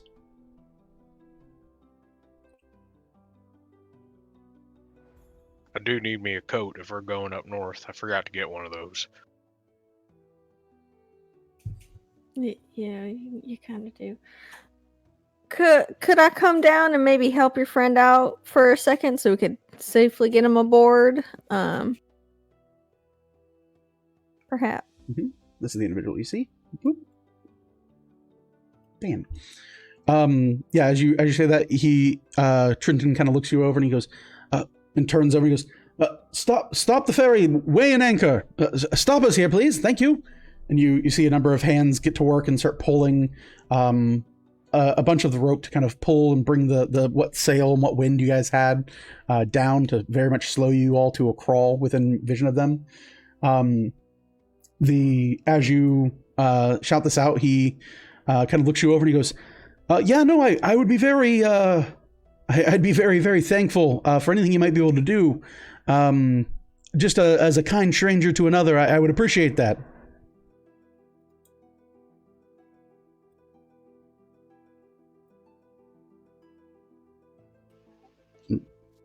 Up to you if you want to call the ship to stop or not. If this man's friend is injured, would it not be best if we provide some aid to him and then allowed them to continue on their way down to Direwood? It's closer. They should head to the closest location. That's certainly an option. But they did say they went a little too far south. But I just want to make sure I understand time so far. Like, how far out from Direwood are we? At this point, you guys are out of the 8 hours it would take you to head north.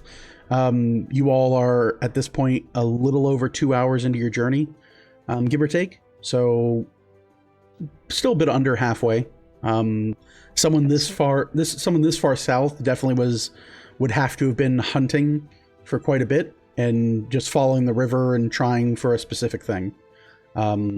You would assume for many of you, well, actually, I don't know. This is the group that no one has nature, isn't it? Yep.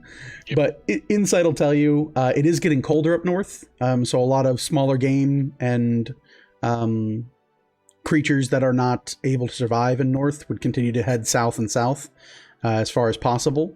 So that sense, you kind of get the feeling that it does check out as far as for that side. It does seem a little odd that they traveled this far and just looking at it as you guys near, you can see that the damage to their canoe has like a heft of a break into it. Just kind of like viewing it from the side, it looks like something definitely slammed into the side of it or broke into part of it. And these canoes are primarily made out of like a very taut, or not taut, but a very heft and collection of leather that's overlaid on the kind of soft wood. That way they're light and not easy to break or tear into at this point. And you can see there's definitely like a break in the front of their like the front left side of their canoe. I wasn't familiar with boars charging canoes in the river. Yeah, now that you mention it. I don't want to get into one of my stories, but that doesn't sound too far-fetched. Anyway, I think we should help these folks. I mean, they're in a bit of trouble. I mean, I got whoever's back if you want to head down there. We can at least check them out a little closer. If they're trying to pull a fast one, I'll be there. Sure. I mean, I don't have to go down there to help them. But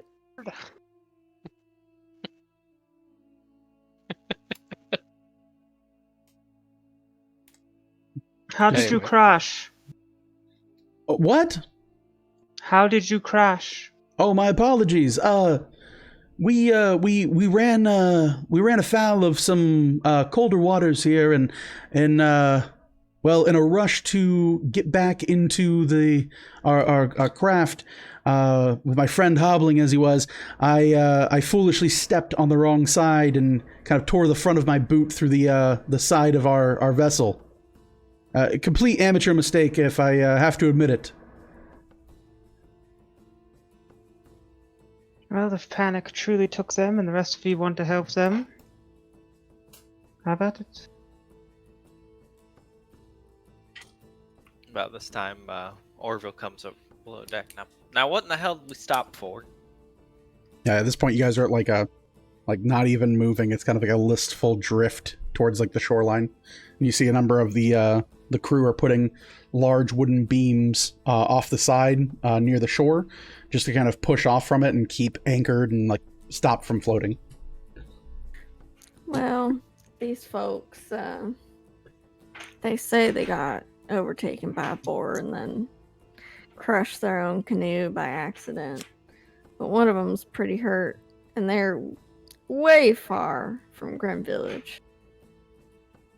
But they'd like a ride up. Gotcha. Well, I mean, if they need a ride, they need a ride. Is your mic backwards? Is this any better? Way better. Okay. 30 million% better. Ah, That's math. math checks out. JJ's gonna lean over the side, say, well, I can at least help out your friend. Just to get up a little bit, and she's gonna cast Healing Word, that first level, real quick on him. Okay. Just to maybe help his leg. Sure. You cast Healing Word. Go ahead and roll. It's Just so 5 we know how much extra. comes in. You said it's 5? Yes. Okay. You cast Healing Word out from the deck of the ferry onto this individual who's kind of doubled over. You can see a hastily put bandage over a leg with a bit of like red bleed through that seems to soak through the impromptu bandages that were handled from the like upper thigh area. You can see this grunting and groaning from this hunter. He goes, I feel a bit better. And you hear him go, oh, thank you ever so much. Well, would you all, if you happen to have magic, I know of a number of individuals that can weave mending and other types of ability. Would any of you be able to assist us in returning our vessel to ship shape? I don't mean to ask more of you, but it is quite a long journey back if there's no room aboard your vessel. Not quite yet. Mending's the next thing I plan on taking. Hmm.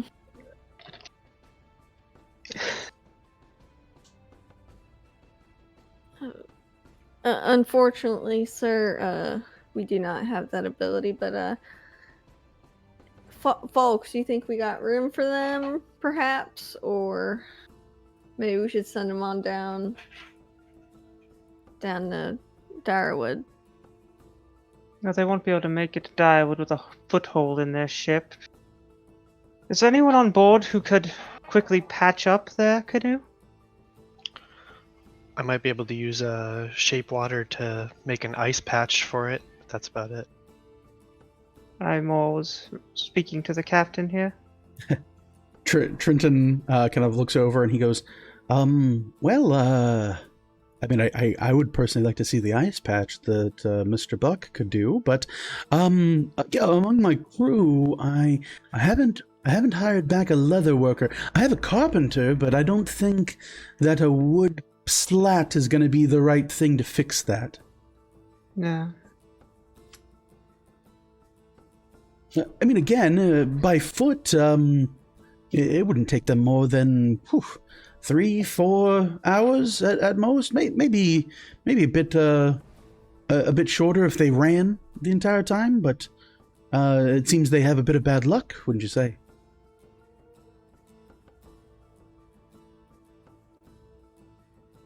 I'm just saying we could just let them on the ship, and they got furs and stuff. Sure, Trenton might be interested in something like that. He could sell it or something or another. I don't mind covering their fare either. People that need help. That's fair to me. Yep. How close are we to the shore? At this point, you guys have stopped off. Like, you're maybe less than 10 feet from where they're stationed. The ferry kind of stopping at this point, and you all are looking from the front of the ferry down at them, as you have come to a complete stop at this point. So, I mean, you're fairly close. You're close enough that JJ can cast Healing Word, which I think is like a 60-foot spell range. Mm-hmm. So, you're that close. Am I close enough that I could jump off the ship and not drown? I mean, it's a river. I hope you wouldn't drown in a river, but yes, you could do that. You could superhero landing if you so chose. All right, I'll jump off the ship. All right. Are you trained in athletics or acrobatics? Yeah. Okay. Easily enough, no check required. You hop down and jump from the front of the ferry. You slam down your fist in a power stance. Mud splashes up on the side of the ship and around your cloak. And you kind of waltz forward, or I'm sorry, not your cloak. You have a poncho. So mud slicks up on the back of your poncho, and you land safely. You stand before this individual, and you can see that he stands about 5'10", 5'11". Again, kind of like a deep, well-worn and sun-kissed skin. Has a quiver full of arrows and a long hewed wood bow over his back. And kind of looks to you and is wearing a collection of leather trappings that are both part of his outfit, as well as you can see smaller rabbit furs that have just been quickly sewn into the side of his vestments and garb, that more or less belay a fact of collecting. So parts of his outfit are both used as protection from the elements, as well as a place to hang and store the various cut and kills they find across. I'll reach out my hand. Hey there, fella. My name's Colt Honeycutt.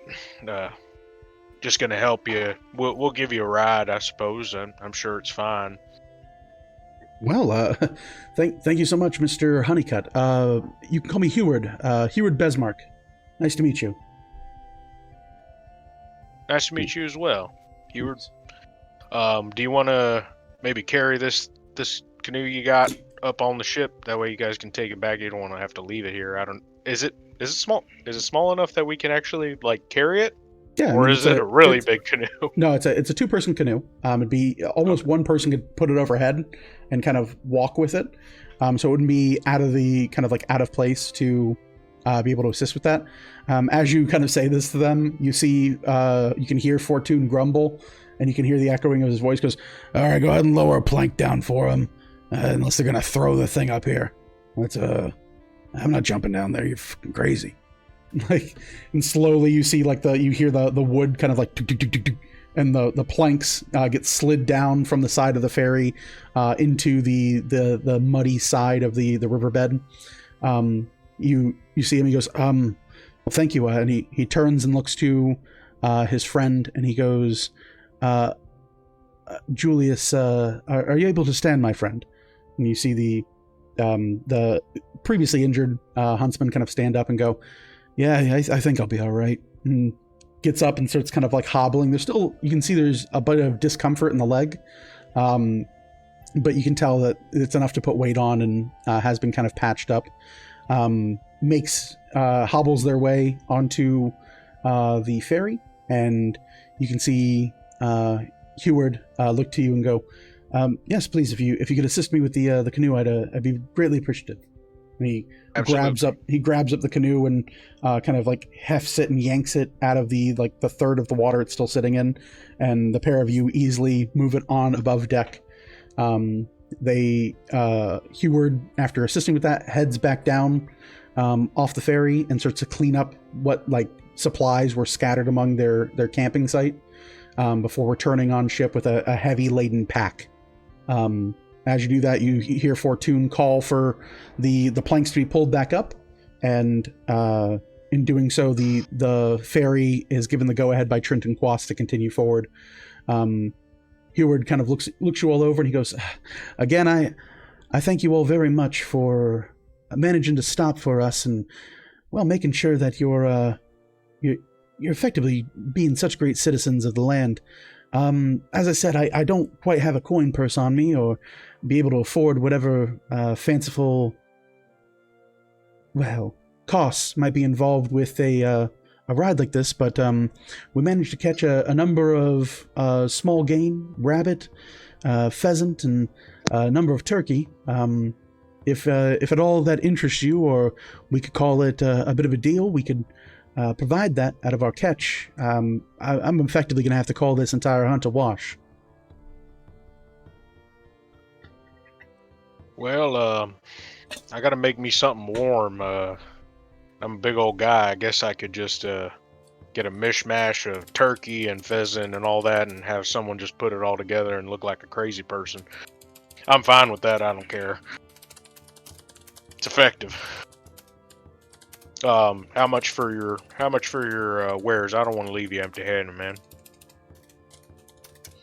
He looks at everyone and he goes, "Well, I couldn't manage to put you out anything here. I mean, most of this is far below the dress that you and your friends and even some of the crew here are already dressed in. I don't mean to make it a sap story, but at the very least, tell me what the cost is, and even if it takes a few weeks, I can come up with the money, and be more than happy to compensate for saving us here." Don't worry about it. It's perfectly fine. Everybody runs into a rough time, so a rough patch here and there. It's all good. What you say? 2 gold for 2? Wait, is that? I don't even know how much any of this stuff would be. So to put it in perspective, to live as a noble lifestyle for a day is, I believe, a gold for a whole day. A commoner can subsist for a day as a copper or 2. So yeah, going to the bar is very much a privilege for many people, and spending it big. Most drinks are a couple coppers here and there. A silver piece is a moderate living, and then gold is upper and upper and upper. So yeah, offering 2 gold for small game is honestly showing up to a local market and being like, "Hey, that's about to go bad and it's all on sale. Yeah, I'll pay top price for that." That's dropping 2 gold on something that he would carry. Okay. You're shopping for like steaks, and he's got rabbit stew. Like D&D etiquette. Sorry for asking so many out of game questions, but like That's D&D etiquette, would people take offense typically if you overpaid for something? Like I could see that being somewhat a thing sometimes. Like you're just showing off. Like is that like a thing with commoners? Like typically, would I know that, or is it just play it by ear kind of thing? So in military experience that your character would have, it does come down to the person on a per person basis. There are definitely some people that, much like in real life, have a chip on their shoulder, and they don't want to be belittled, babied, or otherwise treated differently from any other folk. You get the sense that this person is a bit destitute, for certain, and definitely fallen on hard times, as this seems to have been what you'd probably surmise as being like the last hunt of the season before winter rolls in. So this kind of running amok and running afoul, if his story is to be believed, is very much like a detriment to him and his family, most likely. Overpaying in this instance could be seen as flaunting your wealth, as you've already kind of heard with Bucky and Bucky's wager with the older crewman. Or it could be seen as, again, like a charitable donation, like let me buy what you have at above fair market value. That way, I'm also helping you in that regard. But again, that's completely dependent, especially in D&D logic, on how you want to play your character. Like, there are very good-natured people that want to overpay for things, and then there are also very scoffing nobles that overpay for things because it's a flaunt. Like people who are in like from Velithil's hometown are a number of people who would just be like, I don't know, what does a chicken dinner go for, a platinum? Like, just because they can be like, oh, I don't have anything smaller than 100, sorry, is that, can you give me change for 1,000? And like, those are all very like common trappings of upper crust of nobility for some folks. Shockingly, for a lot of D&D, even for homebrew, a lot of real world attitudes are still held pretty common here. Like, there are tons of well-off people that don't tip, and there are tons of people that tip overly well because they can afford it. So it depends on how you want to play your character. Well, I'll take my chance. How about I give you a gold for everything? It'll help tide you by, help you fix your boat. I've been in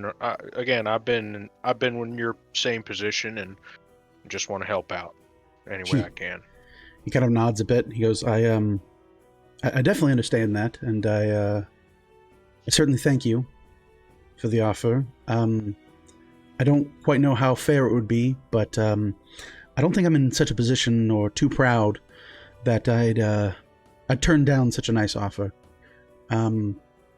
Yes, I'd more than happy to do that. But if you could, and he kind of turns and looks across the group, he goes, I'm not quite sure who is the ferryman or ferrymaster. If you could, please make sure they're compensated for taking us on, and then whatever's left over, I'd be more than happy to trade off for what I've managed to catch in our small game. Yeah, absolutely. That's no problem at all. So yeah, here's a gold. Sure. For the turkeys and pheasants and stuff. As you like pull the gold out, you see a very well tanned hand kind of reach and pluck the gold from your finger, and Trenton Quas tucks it into his pocket. He goes, very well and well spoken, my man. Here is your 8 silver, that is 1 silver per person, for an accompaniment and savior of your people. You're welcome. You're so welcome for our generosity and the generosity of everyone aboard. We are so happy to have you. Thank you kindly. And he kind of like saunters off, as being the ever professional businessman. Wait, so he just plucked that gold out of that man's hand? Out of your hand, out of my before you handed it. You're like, oh yeah, here you can have this gold, and you just see Trenton go, whoop, and switch it out for 8 silver, and then walk away. All right, well, that was real rude. I apologize. Here, have this gold. Are you gonna hand him another gold? Yeah. Oh. So you hand him another gold, and like Heward kind of looks at you like very curiously, because he had openly said like, oh, whatever is compensated for the boat, make sure the boat's taken care of. And then he kind of like looks at the gold coin in his hand, and it like seems to hold it almost like there's like too much weight in his hand, like shocked, and he goes, your generosity knows no bounds, Honeycutt. I thank you. I thank you ever so much for that. You're welcome. I do want some of the game that you have. I want to try to make some kind of makeshift code out of it, or have something made.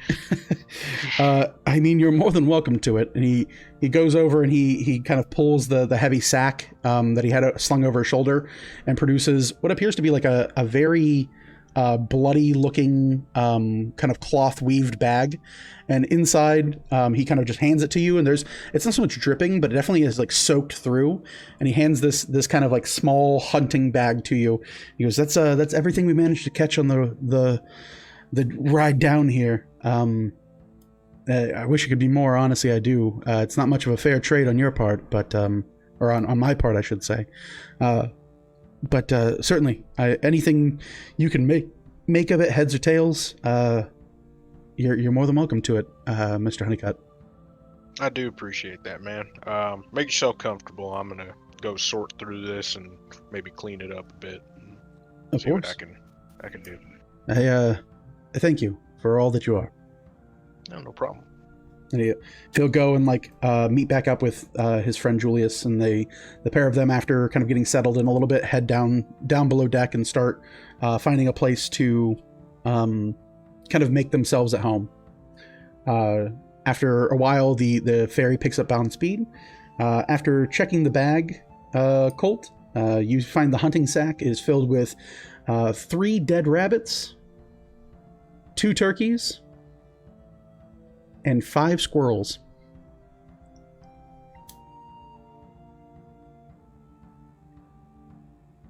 And 5 squirrels, you said? 5 squirrels.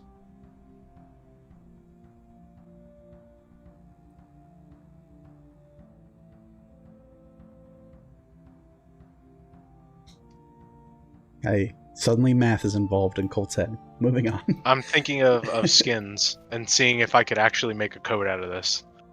I think I could. I think I'm close. I think I'm real close. Maybe. Like if there were just like 2 more squirrels. If you've ever wanted to have your hobo Santa chic, this is the way you do it. Damn it, I need 2 squirrels. Shit. Slowly Colt's eye wanders to the chunkiest of cats. Now that would be just enough fun. Okay. Hey Morgan, how much could I give you for that cat? Don't you dare. That's a 10 gold cat. It's a 200 gold cat. Oh my god, too much money. Jesus. Too much money on cats. I could probably make a full code out of that thing. It's not worth it. It'll disappear.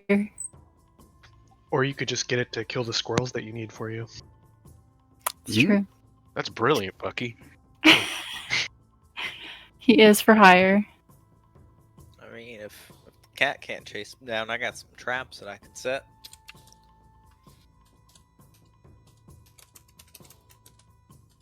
To be fair, though, how fast is Chonkini, though?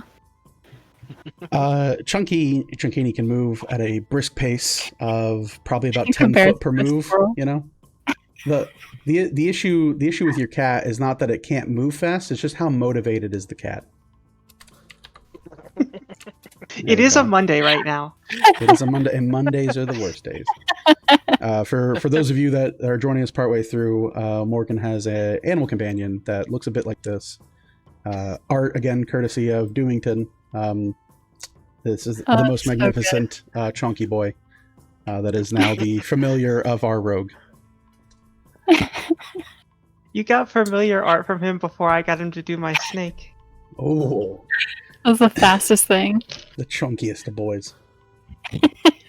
All right. So, with that, you all continue your venture further and further north.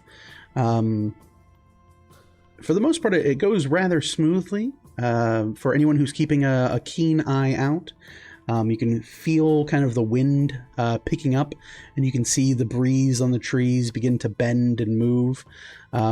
As you continue further still, there slowly begins to be a bit of fleck on the river. You can feel soft precipitation kind of collide and spatter across your faces. This is now about a little over 4, almost 5 hours into your journey. As you near Grim Village, and you can come into sight of the large trio where the rivers collide and connect. You can see the ship itself is making a good pace. The individuals that are helping guide it are continuing forward without any real issues. But again, those of you who are more perceptive than others, anyone trained in perception, you do note that the weather is taking a turn for the worse as you near and begin to close in on Grim Village. You can see in this kind of day as it leads into later into the early afternoon at this point, there are a number of clouds that hang up on the portion of the river ahead. In seeing this, you see a rather old man kind of turn and look over his shoulder at Bucky and go, now just because there's clouds, it doesn't mean that there's going to be rain. So we'll see this. This right here. This is mostly sweat. This isn't actually rain that I'm feeling. Just wait. Okay, I'll wait. And you see them kind of like mutter a soft prayer to the weavers, hoping that that rain does not come. You hear, Sifdos, if you're listening, Sifdos, no rain. This is 2 coppers. Come on, no rain. And just kind of like mutters over and over again, hoping for what is to come that will not transpire. Over the next few minutes, the light precipitation kind of follows into light rain. Trenton kind of overturns his coat and flips it inside out, and you can see that it's more weather treated and waxed on the outside. And he pulls up a long kind of hood. Fortune heads below deck and starts making arrangements for warmer bedding, blankets, and towels for all of you. And the kind of way ahead is prepared and readied. You can see rain start kind of like drifting down onto the ship itself. And you see this older man kind of look over at Bucky, sigh, root around in his pockets, and kind of like just hit face down looking at the deck, arm up, and has these 2 copper coins in betwixt his fingers and goes, "Go ahead and take it." Bucky pushes the coins back into his hand and says, "Don't worry about it. I knew it was going to rain." But how did you know it was going to rain? Magics. Right, magics. Okay, I see you then, Satyr. Magics. He tucks his coin back in and heads back over.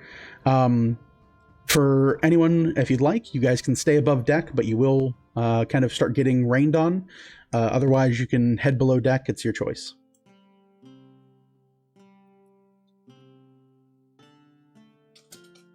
What y'all want to do? Yep. Yeah, Bucky will go below deck. Okay, Bucky heads below deck. Same for JJ. Okay, JJ heads below deck. I'll try to wrangle up Chonkini and head below deck. Okay, you have to do the old goad with the foot Shove move. him. Yeah, it's kind of like, all right, come on, we're gonna go below deck, and you hear, wow. It's like, no, we're gonna go below deck, wow. And you think about it, and you have to like the side of your foot, you kind of just put near its butt and kind of not kick it, but do the sliding foot thing, and eventually it just gets agitated and stands up and wobbles over with its big heavy gut, kind of mopping the deck a little bit. For anyone who's following behind Morgan, you can see that there's a line, almost like a snail trail, where its fur is just soaking up the little bit of precipitation and creating a nice clean wax on the front of the deck of the ship. Vel, are you staying above? Floating disc for everyone, everywhere. Oh yeah. He's gonna have a little floating platform to get him to move with us. He's heavy enough. I'll stay on deck. You stay on deck? Okay. Orville and Colt, What's the plan? Rain ain't never bothered me none. Okay, Orville stays above deck. Colt? I'm gonna try to. I'll stay above deck, but I'm gonna try to clean up all of the sack of kills, whatever. Mhm. I'm just gonna try to skin them, just so that they don't begin to like rot. Do you want to do that above deck in the rain, or do you want to go below deck for that? I'm gonna go below deck for that. Actually, yeah. Good idea. So Colt. yeah, you head down. Oop. When you're done Yes. with those, can I have some of the bones? I want to start experimenting with something. I mean, that's kind of weird, but yeah, sure, you can have them. Thank you. I'm not gonna ask any questions. So you do whatever it is you do with them, I guess. You can have the meat too. You don't just need the bones. You can have all the meat as well. I'm just taking the skins and the feathers. No, best to start with bones. Well, I mean, I'm not gonna pick the meat off the bones for you.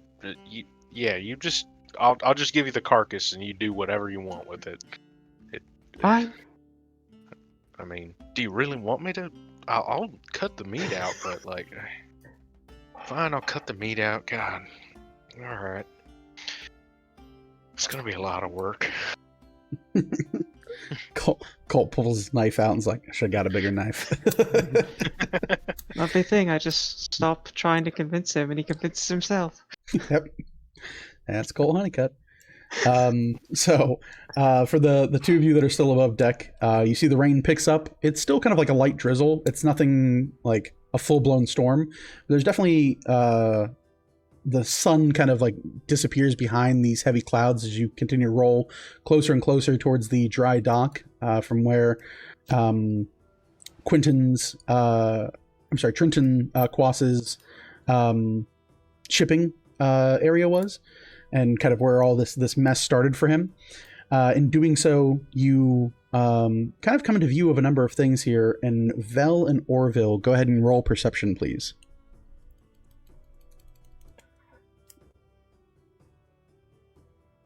Uh, 17 here. 17, okay. 8? 8, okay. Vel, you're having a bit of difficulty discerning anything through the kind of speckling of rain.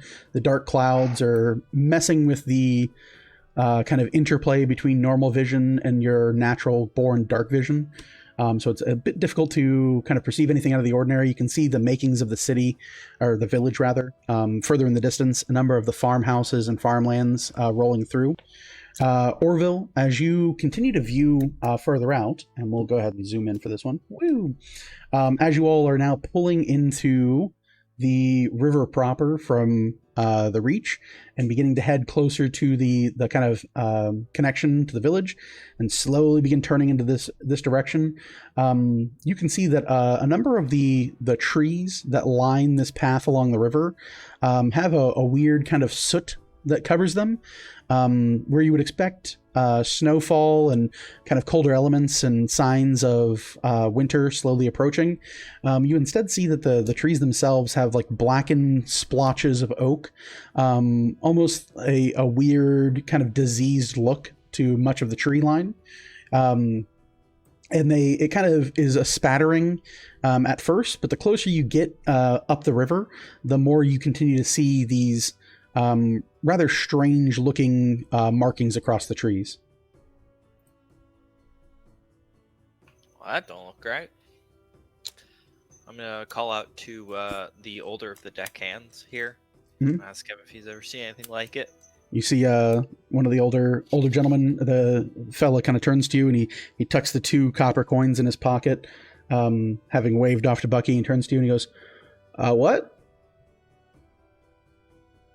Walks over to you. Them trees out there, look. They don't look right, do they? Something's off about them. You ever see anything like that? They look like trees to me.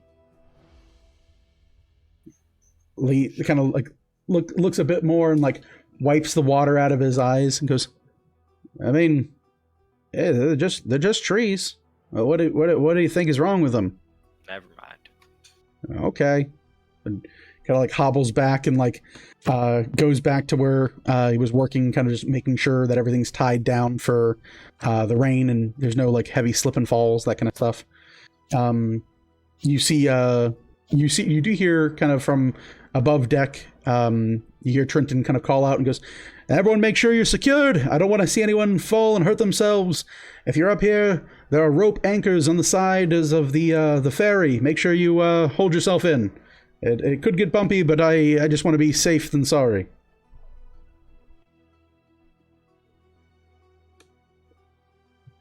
That's for the two of you. Up to you guys. If you want to, you can, but for both of you, you don't really feel like there's a big storm coming. It just feels like there's rain that is littering the deck. I'll grab hold of one, just safety. Yeah, you easily find kind of like up under the railing a long length of well-weaved rope, and you manage to kind of just grab and lace your hand underneath and through. That way it kind of holds a firm grip that you gain on the side of the ship. Orville, are you just you're monking it up? We'll be fine. Okay. I'll lean against a mast or something. Sure, I'm not gonna- easily enough. I'm not gonna hold on to anything. All right. So the ship continues to kind of move forward through this beginnings of what appears to be a storm. You can feel the water, the more north you head, and the closer you get to the bend in the river, begins to kind of assail your senses. There's definitely a cold and a chill that runs the length of like your body, and you can feel it almost like small knives hitting. For anyone who's ever felt cold, hard rain before it turns into snow, it's definitely that kind of pelting feeling, even though there isn't much of it. It's enough to just be mildly discomforting.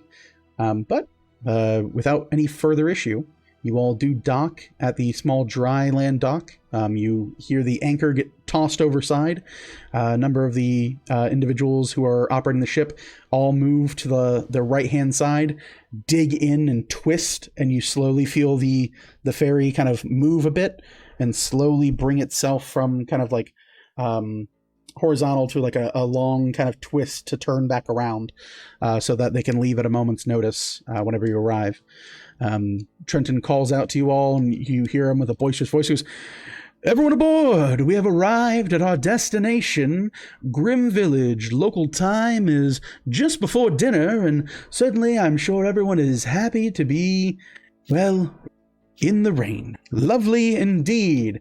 We have to work a little bit on our traveling, but otherwise, you there of the Weaver's Chosen and our few hunting friends, everything is good to go. We'll have preparations made and you can disembark shortly." You again feel the rain kind of pelt on you. You can hear Trenton's voice echo out through the ferry itself. So many of you, even below deck, can hear this call out. And you guys have re-arrived in Grim Village. At this point, we're gonna, as you guys are arriving, we'll go ahead and take a 10-minute break. So we're gonna adjourn for 9 o'clock. For everyone watching, we will be back at 9:10, and we'll be back with more Second Wake, and we'll continue the story here in Grim Village. Thanks for everyone who's still watching with us, and we'll see you soon. Bye. And we are back. I think we're back. Microphone, headsets.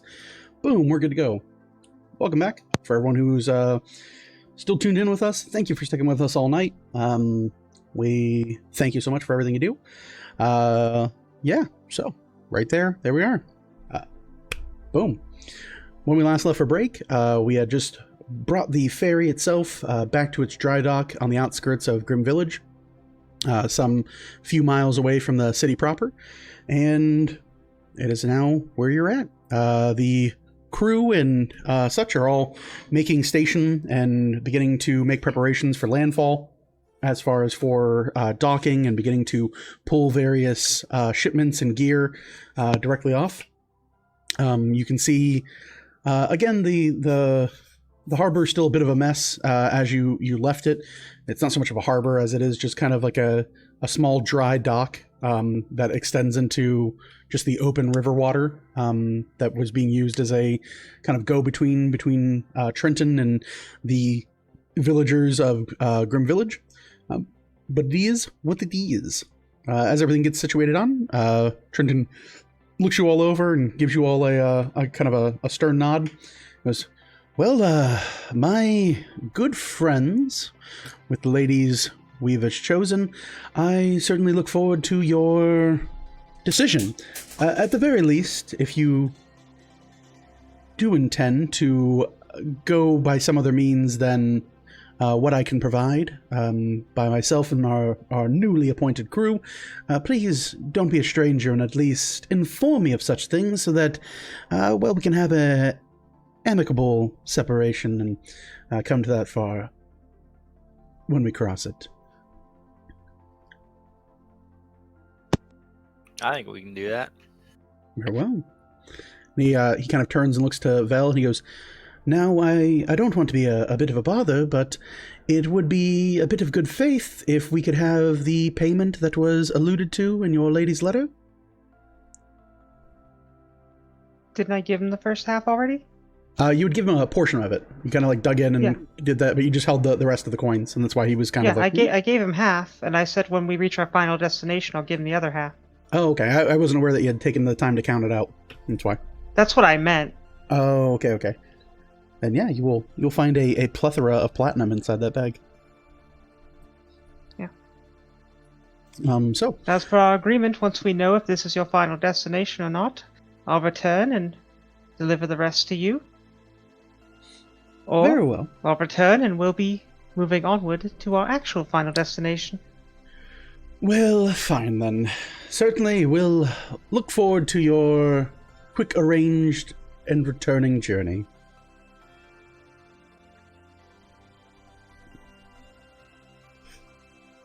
Is there anything in particular you'd like us to say to the warden of these parts when we undoubtedly run into her?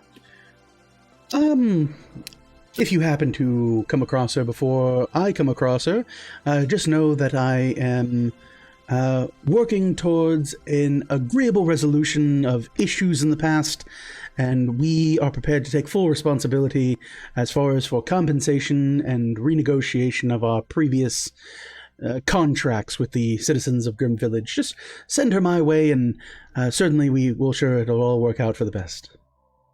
Very good. With that, anything you guys want to do before exiting the ferry? I'm gonna go. Is Heward still on the ferry? Yeah, you see him and his hunting compatriot kind of like collecting up their things, adjusting their cloaks and pulling up their hoods, preparing for the rain up ahead. But overall, just kind of like belting everything back together as they had taken time to relax for once. I'll head over to him and I'll reach out a hand to shake his hand. He rises up to it and he goes, "Oh, well met." And he goes and shakes your hand, but you note that he grabs your hand by about the wrist. So his middle finger and thumb kind of grasp either side of your wrist. And he kind of has a bit of a firm grasp and shakes your wrist and hand. He goes, "Very well met indeed, and certainly your generosity is not without notice. I definitely be telling a number of the folks in the village about the benevolent Colt Honeycutt." I do appreciate it. If I may ask, I'm not too familiar with the part with Grim Village, but would you have any idea who I could go to take these skins and maybe make some kind of coat out of it? If you Well, there are a number of individuals that might be able to work the leather over. My best guess for someone like yourself would probably be Henrietta. She runs it's kind of an unnamed place, to tell you the truth. It's not a formal business, but she takes all walks in from folks like yourself for a number of custom orders and cloaks and fittings. She usually has a small kind of flowery wooden sign over her door, just with her own name on it, just letting you know which one's which. All right. Well, Heward, I do appreciate it, and I wish you luck on your travels.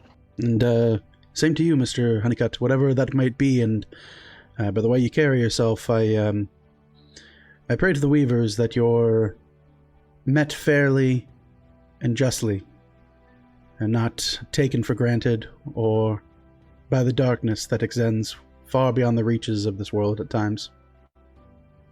I do appreciate that, and again, I wish you luck, and I wish you the best, and I'm sure this won't be the last time we see each other.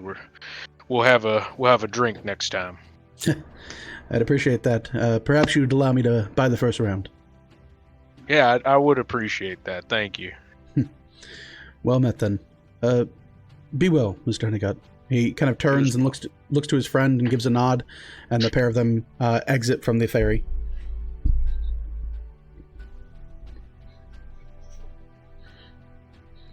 Anything else you guys want to do before exiting and heading towards the village? All right. Bucky's gonna put on his new cloak. Okay. And it's gonna be dark blue. Sure.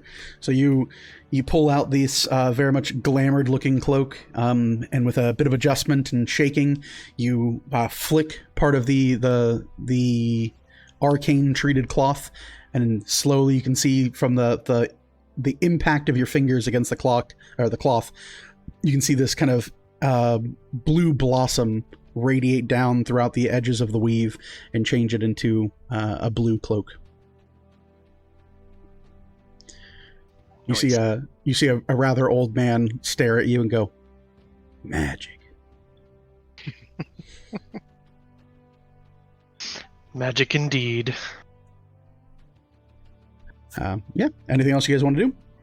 I'd like to keep an eye out for any more of the blighted or otherwise off-color trees. All right. I'll keep you aware of it as they come to view of it, if you do it at all.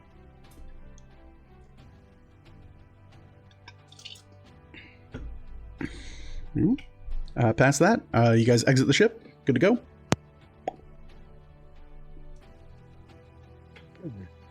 Easily enough. You all exit the ferry, making your way down through the cold, kind of blistering rain as it continues to drop down. As soft as snow would, but still in a very much liquid form. You can feel the sting of it every time it hits a part of your cheek or open bit of skin not covered by a cloak. The cold is rather off-putting, and very much this chilled rain, while not painful in any sense of the word, it just creates a very kind of an air of uncomfortableness as you all approach. You all head up the trade route that you had previously found that leads to the depot for Trenton. You do note that as you all are heading off, you can see a small group of individuals from the ferry follow behind you. Leading them is Fortune, and he seems to have a rather hefty-looking leather satchel that's strapped up over his back. A few of them as well seem to be dressed in very heavy rain garb, and carrying not so much like any type of weaponry, but definitely like heavier pieces of lumber and more like clubs for the most part. They follow you all the way up to the depot. You see Fortune produce a key to the back door, kind of looks over in your direction, gives a soft nod, opens up the depot, and kind of makes his way inside. As you all cross the depot and head kind of closer towards the pathway that leads to the city, you see a small kind of haphazardly built wooden overhang that sits just up on the trade route. You can see a shivering individual in what appears to be kind of like a heavy leather garb with a cloak up over his head. You see the two hunters kind of pass by and give an acknowledgement of a wave.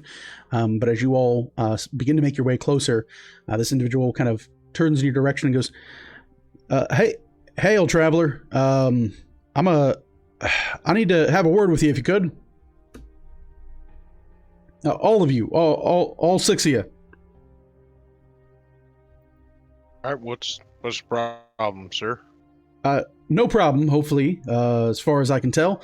But you all seem to have just disembarked from some type of vessel, is that right? Yes. Well, very good. we just need to know here. The warden has a vested interest in speaking with a Mr. Trenton Quas. Do you happen to have an acquaintance of this individual?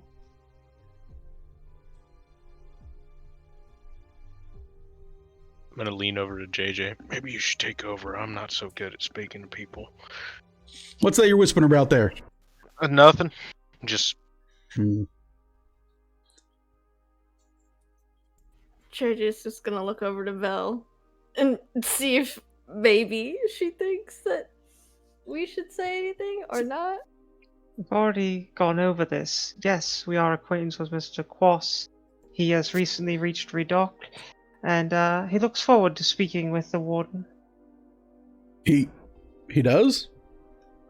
Yes, the unfortunate affairs and losses that happened, he intends to make good on all of it. Curious. All right, then. Is he just up the way there? Yes, I believe he should still be on the ship. Very You'll good, find then. individuals that work for him have recently returned to their depot. Looked like they were going to do some repairs. All right, then. Well, thank you for the information, folks. And you all seem a bit, well equipped to cause mischief, so just keep your noses clean and out of the affairs of the warden in the village, okay? Of course. All right. absolutely. Yes, sir. He kind of gives a nod off, and as in doing so, and you guys begin to kind of cross pass him, you see him kind of pull out from underneath his armor a kind of a long piece of like a tin that seems to be wrapped up, and he blows a loud kind of heavy whistle that echoes out through the tree line. In doing so, and after kind of breathing into the whistle, he walks up to the front of the depot, and you hear, "Open up! Village Watch!" You can hear the... and as you guys exit out of the area, the kind of sound trails behind you, and you guys head closer to the village. Are you guys good to continue, or do you want to go double back and see what plays out there? I'm good to continue. Yep. Unless anyone wants to stay behind. Easy to go. So, you guys continue on towards Grim Village. Orville, in doing so, you begin to pick up and note out of the corners of your eyes a number of trees that have kind of that black, sickening stain that runs across their oak and fresh wood. You see in a number of instances this black stain seems to have torn out the outer layer of the oak and bark, and actually has permeated into the wood itself. And for many of you now, as you get closer and closer to Grim Village, you start to come into view of many of the farmlands that you had been introduced to at your initial visit, and you can see just in the distance, and you can smell it, there's a stench of fire that kind of permeates the area, the scent and smell of charcoal that continues to kind of run and almost marinate the air as you breathe it in. You can see Orville, as you're keeping an eye out for it, a number of farmhouses, by your count about 3, have signs of kind of damage. They seem to either have been partially or even mostly the attack or otherwise subject of an arson or some type of pyro event. As the rain is coming down, you can even hear some of this kind of crackling and blistering wood, as the heat is now kind of offset by the very cold rain that is beginning to pour down from the sky this afternoon. Y'all think it was the same person lighting all these fires when they got away? It's possible. I mean, it definitely wasn't me this time. I know. Anyway, yeah, you're probably right, though.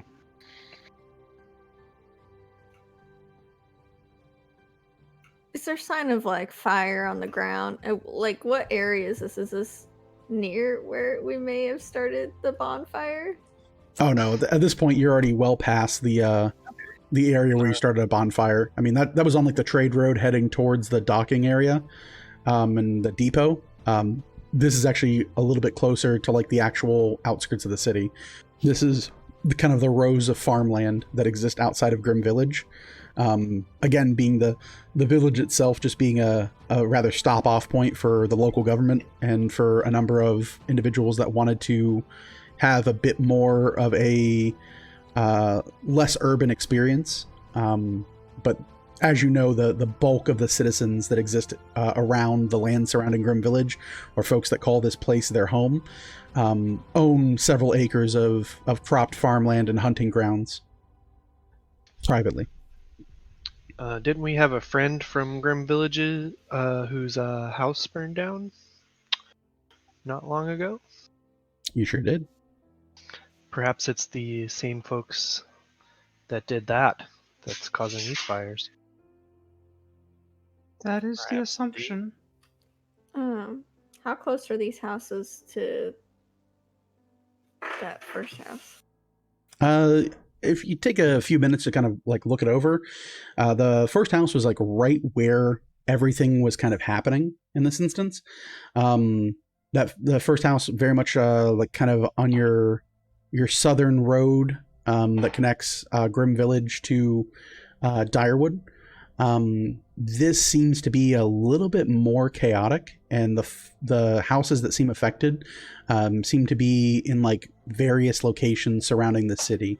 You don't see like a full scope of it, but just in the few that you come across, there seems to be like sections that are split off from. It doesn't seem to have any two houses that are adjacent that are both suffering from like a signs of fire.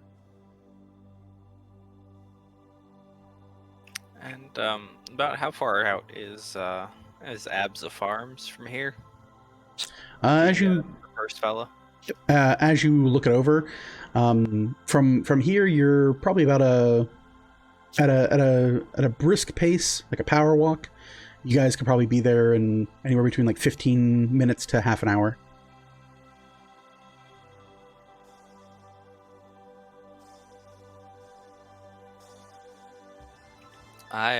I would like to go check on Mr. Abza and see if he has any insight or how he's recovered. Colt, I know you were quite fond of him. If you'd like to come with me, we can meet up with y'all at the tavern. Yeah, Or something. I'd love to accompany you on that. Make sure he's all right. Yeah, I figure that's a good idea. If y'all want one more person to go with you, I can go.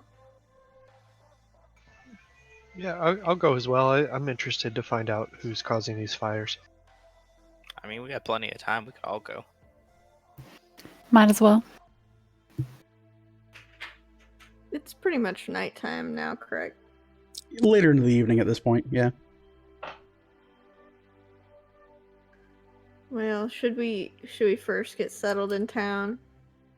Then we can go handle all the business tomorrow. I suppose that could work, yeah. It's late in the season. The inn wasn't without space. If this matter is so pressing that you want to look into it, these things tend to only get worse with time. All right. You do raise a good point. Would I recognize this? This might be a really dumb question. Would I recognize this as, because they're burning farms, correct? It seems like the farmhouses are getting burned down, yeah. Would Or I at least caught recognize on fire. this as some sort of military tactic to eliminate food? Like some sort of, like, I don't know. Is this, would I in any way recognize this as some sort of tactic? A typical tactic in my military training? As far as for military, in your opinion, it'd be rather curious to go after the houses instead of going after the silos or the farms. From what you look it over, this doesn't have telltale signs of like a siege or a situation where there's the need to introduce mischief to starve out a population. Something about this doesn't quite sit right. as far as for a military standpoint. Whatever is, in your opinion, whatever's doing this, the intention shouldn't be, it might be, but it shouldn't be to hurt the population. It seems to be either too random or too direct to kind of endanger the lives of people. Okay. Somebody might benefit from scaring off the landowners, though, and keeping the land. Well, I'd put forth the individual we might want to speak to first, maybe the warden. If she may not want our help. Maybe you guys should go talk to her. She might not be too fond of seeing me after that fire I created. She's probably gonna blame this on me too. You seem to have such a good repertoire with her. Are you on about the same thing that JJ was on about? I have the faintest idea listen. what you mean. I have had no relations with Warden Costa, all right? I want to make that very clear. Mm-hmm. Mm-hmm. It's a little too adamant about that, don't you think? But my point still stands. She is an individual who, if we are going to look into this, we should consider speaking to. Yeah, I mean, it seems to be getting out of hand regardless. I mean, it's, I suppose that she would probably hire someone out to handle some sort of situation like this, and at this rate, I mean, it's probably only a matter of time before the whole town's on fire. Although I'm sure if that was their intention, they probably would have already found ways to do that. I guess maybe, I don't know. I'm willing to find out more, and I'm willing to go right now if anyone's willing to, if anyone wants to. I mean, it's up to y'all. Whatever y'all think is the best, our best option right now. I mean, Val's got a point that we're at a season right now, and the inn's probably not going to be too crowded, and we wouldn't have an issue finding space. We would come in late in the night. Also, if we intend to get ourselves involved with this, the sooner we get into it, the better, as we do have only a few more days before our benefactors wish to leave.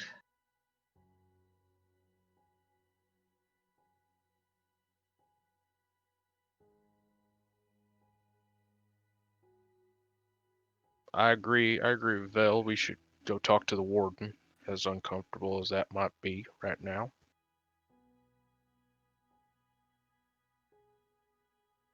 Yep, I agree. Yeah, I agree too. Right. We also don't know which farm Mr. Absa is staying at. She might have that information for us too. So, you guys want to make your way into Grim Village and look for the warden? I think so. All right. I mean, with that whistle, she might be coming this way. Yeah, that is a good assertion. It's a $5 word. Anyway, Assertion. All right. So yeah, you much to what you infer, you do hear as you get closer and closer to Grim Village, you can hear the heavy footfall of hooves as they kind of charge through the lands, the kind of like farmlands. Before long, only about 10 or so minutes, keeping on your same path, heading directly for the village, you come into view of 5 individuals sat atop horses. Leading the charge is Warden Costa. At seeing your group, the horses slow down and rear back, and easily enough, you again find the warden. And boop. And boop. And boop. There we go. She looks down with her piercing yellow eyes at the group, and you hear, "Now how come every time there is a fire in the village or a whistle blown by one of my individuals, it's you? And not just you, but specifically you." And she points to Colt Honeycutt. She goes, "Welcome back. We share a single drink together, and this is how you repay me? More trouble in my village? Listen, I did not cause any of these fires. I was on a ferry. I created one little fire. We paid for the fine for it. All right, Mhm. and it was to get your attention because there was some funny business going on with all kinds of skeletons and shit. Excuse my language. Stuff. You're excused for now. So, you're back in Grim Village. Does it happen to have anything to do with the arsonists or the shadow beasts? Beast. Curious. In fact, I think we'd like information about both of those things. I'm gonna do this too. Hold on. There we go. That way she's facing Colt. She kind of narrows her vision a bit on you, Vel. She goes, I'm sure you don't already know. Not too long ago, the time you all left, set a fire on the trading route from Quas Questings and Expeditions. We started to have any number of rather interesting circumstances that continue to occur. Fires being set along the farmlands, farmers turning up missing, their families disappearing overnight, various trinkets and baubles taken, and accounts detailing, and at this point hundreds of gold worth of material. That is to say nothing of what keeps encroaching upon us night after night. Terrifying devils of creatures that seem to conjoin and twist among a perverted and insatiable hunger for carnage. We've had to move a few of the people at the more distant houses closer into the city within our guard station. Keeping the peace has been a full-time job, more so than usual. And I can't help but notice that our troubles started and very much were compounded by the arrival of your group and the subsequent swift exit of your group. I don't know what you did or what hell you brought to Grim Village, but I am rather curious on your insight into these situations.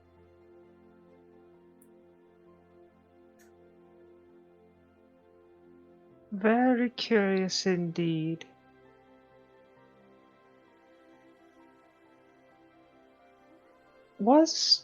And this is just my wondering, when we arrived, that was the first house that was beset upon by these fires, these arsons.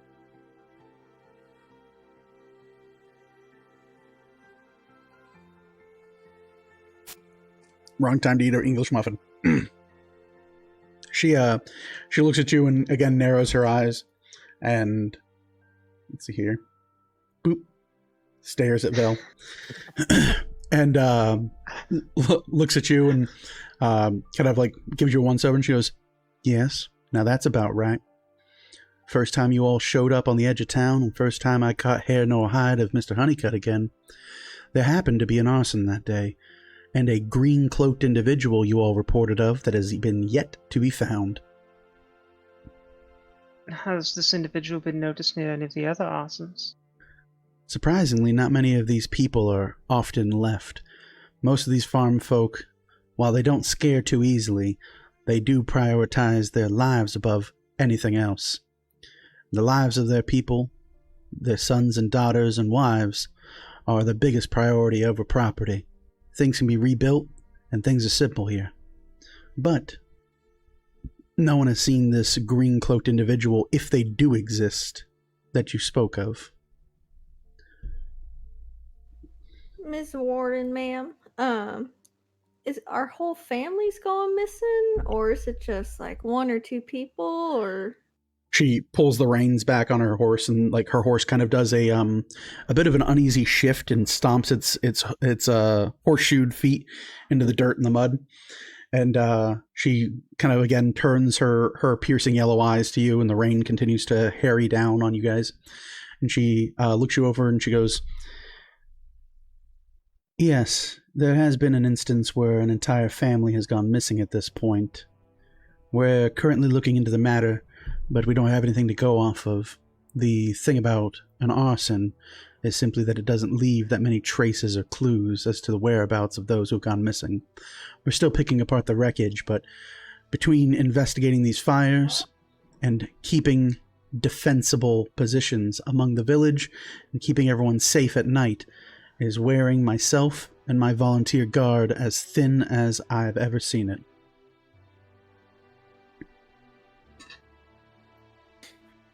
I'm gonna assume y'all have talked to Mr. Absa as well. We took his initial statement, but at this point he has, well, relocated in part and staying with a number of his friends. Him and his family seem to be well taken care of, and at this point we are still waiting on an official report as to what is able to be claimed to have been missing from his farmstead. She looks you all over and she goes, "Now you all did visit here and absconded with a Mr. Trenton Quas. Do you happen to have anything to say on that matter as to why you left in such a hurry?" It was an unfortunate priority, but fear not, for we have returned with him. He does wait to meet with you. I believe he's at his ship if he hasn't already returned to his depot, which is why the whistle summoned you. But upon noticing the state of things around here, we thought it pertinent to speak with you. We are Weaver's Chosen. We may be able to help. Yes, I'm quite aware of what you are, or what you appear to be. While you wear your fancy clothes, and you carry yourselves as if you are above all of this, I'd ask that you don't forget us little folk here that you are trampling with your grandiose questing and otherworldly adventures. I have a word with this Trenton Quas. I don't intend to have a pleasant conversation with the man. There are a number of things that he must answer for. And to that extent, there are a number of things I'd wish to see you all answer for as well, once the proof avails itself to the situation, if my hunch is to be correct. I would ask a very simple favor to you Weavers Chosen.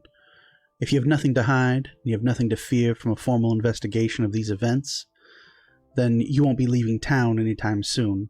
Make yourselves well accustomed and comfortable in Grim Village, but until I have a moment to sit down with you and review the facts, I would ask ever so kindly that you do not leave Grim Village without my say-so.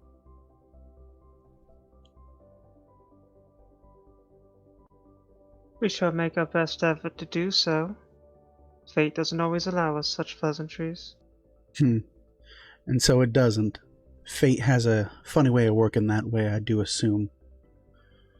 We'll hope that you think better of picking and leaving when things turn rough. We'll have a talk, you and I. And she looks over the rest of your group and she goes, "Each and every one of you, I'll look forward to hearing what you have to say on these events. For now, I have to see a man about the current post and a number of prepayments that have gone washed away in the river. Be on your best behavior, if you would be so kind." Yes, ma'am. She kind of gives a nod and hits the heels of her boot against her horse. Her horse bucks slightly, and then her and the four individuals that are following with her ride off towards the depot. Told y'all she was gonna be mad. Well, ain't she a peach? Honestly, I thought it would be worse. Really, that is Well- quite simple. She's not my boss, so she's not gonna tell me what to do. No, but You're my real mom. it would be best to have her in a better mood. I think we should look into this arson. At least have the thing that's not actually our fault be taken care of.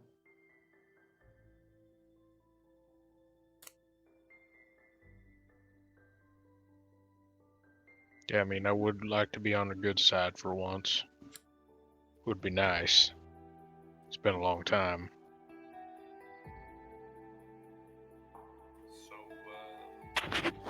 Morgan, What do don't you y'all- give me that damn look. What do y'all make of this Shadow Beast news? Sorry, Orville, could you turn your mic around? So what are y'all making of this news of Shadow Beast showing up here? I'm gonna assume it's the same stuff that we ran Yep. into. I was gonna say that same exact thing. I feel like Yeah. it's those damn nasty old ladies. Yeah, looking for what's his face. I'm guessing Mr. Lamont still has what they want, and it's still here. Well, I think that's what our whole job is about, is moving that thing, so I'm sure it's wherever they're at.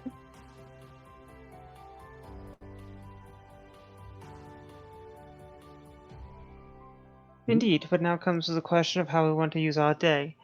For it will soon be night, and our dear friends will be here again. Since we're here, it would probably be best to help them deal with that each night. This arson matter, we want to look into it now. Yeah, I mean, I think once we are on our way, I suppose these shadow creatures will follow us instead of harming the town.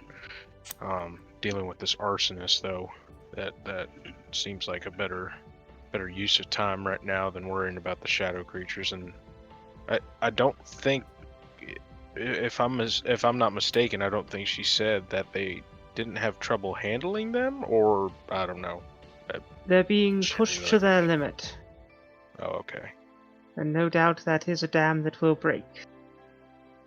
Yeah. So what do you guys want to do? I personally think we should at least investigate the arsonist for right now.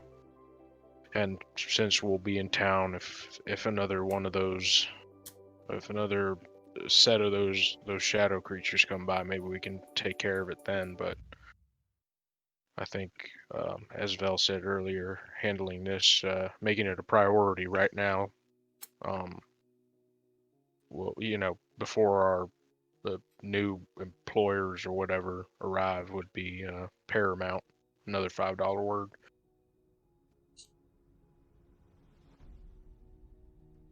Let's try and find the most recent arson then, shall we? Agreed. How do you guys want to go about that? Good enough to me. Let's go talk to those guards on watch. So you want to head closer to one of the burned properties and speak with one of the guards there? Yeah. Okay. Easily enough. You all make way. You see a not so much burned down, but definitely charred building that exists just on the kind of outer stretch on one of the properties far from the center of Grim Village. You look it over, you can see a pair of individuals that are currently kind of like, not so much keeping watch, but kind of patrolling the property and looking over and seeming to do an investigation for anything that might be clues or a trail to follow for these individuals that have likely caused this, the perpetrators of this event. As you approach, you can kind of hear their leather and studded leather kind of clink together, and he kind of turn and look to you and goes, excuse me now, you there, this group, I need you to disperse, head on to the village, go to the inn if you need to, but this is a secured area, by the order of the warden of Grim Village. There's to be no trespassing or interference here. If you have any information, I need you to have it reported to our primary station within the village and file a formal report. Yes, we just spoke with the warden on the matters that have been occurring. We are Weaver's Chosen, sent from Lady Galante's estate in Direwood. The events that have been transpiring here are quite concerning. We wish to offer our assistance. Well, that's all well and good, but we take care of our own out here. If you are trying to do some mercenary work, best you speak with the warden about that directly. You go on ahead and you can go to the guard station and wait for her, but I have strict orders to not allow anyone else on the premises and disturb any of the current evidence that may or may not be apparent here at this house. So it was not but 2 days ago that the first fire occurred, is that correct? Give or take 3, but how would you know that? I'm perceptive. Sure you and are. now, What'd you in say your such name a was? short, Veatherthil, Write that down. in You such see a the other short one? amount of Coral. time, how many have occurred? That's information of the Warden's Guard. I believe that would be information pertaining to the case. I, of course, can't discuss with you, as you are an outsider and you are rather well informed for someone who is a simple visitor to our village. An amount far Looks to too have been, concerning for the short amount of time that has passed. Yep. That's the correct answer. It's about looks to have a been 4.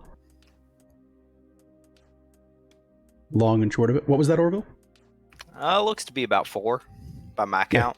You look it over and yeah, you can see 4 burned homesteads, and you hear him go, well, it's more like we can neither confirm nor deny the number of farmsteads that have been assaulted at this point. Again, if you're so eager to try and do our job for us, why don't you go and make yourself useful in a formal capacity? Well, if we had to fight bureaucracy first, I suppose we will then. See that you I do would then. prefer to deal with this in a more expedient manner, as things are looking rather dreadful. But if there's T's to be crossed and I's to be dotted, I'll go take care of that first. Yeah, you go ahead and do that with your fancy grammar there, miss. Excuse me, sir. My name's Colt Honeycutt. Yeah. And you see that the guy like, what, I hey, used to be a soldier. would you say you're about 5'10", 5'11", maybe 6 foot? I'm 6 foot. 6 foot. Red skin, 6 foot, Colt Honeycutt. All you gotta do is write Colt Honeycutt. The warden already knows of me. She used to hire me, take care of matters just like this. She used to hire you?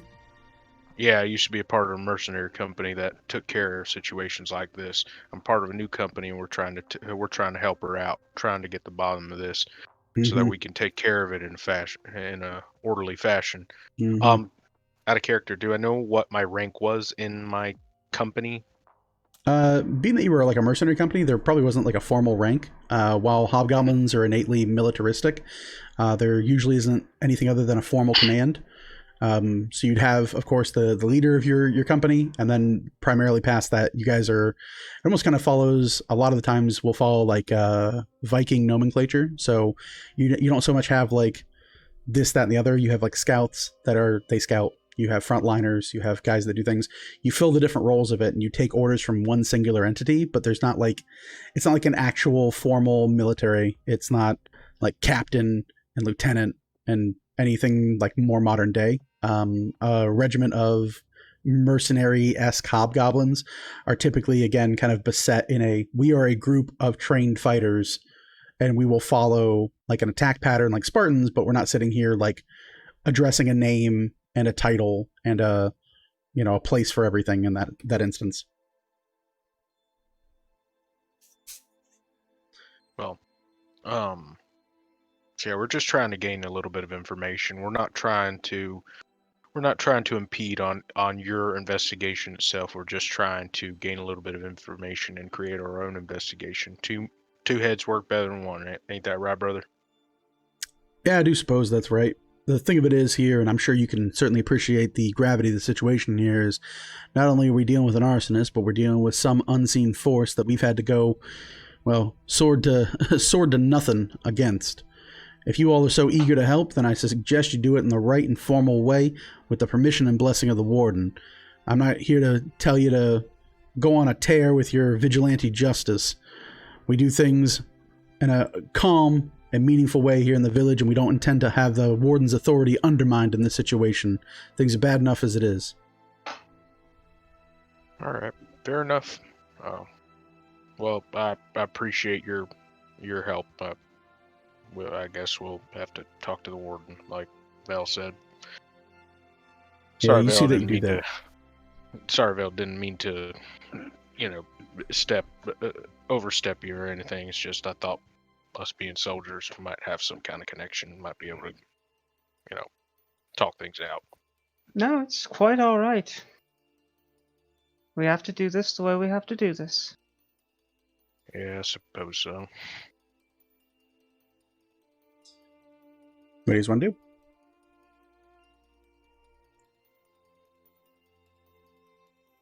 Does anyone else want to try anything with these guys?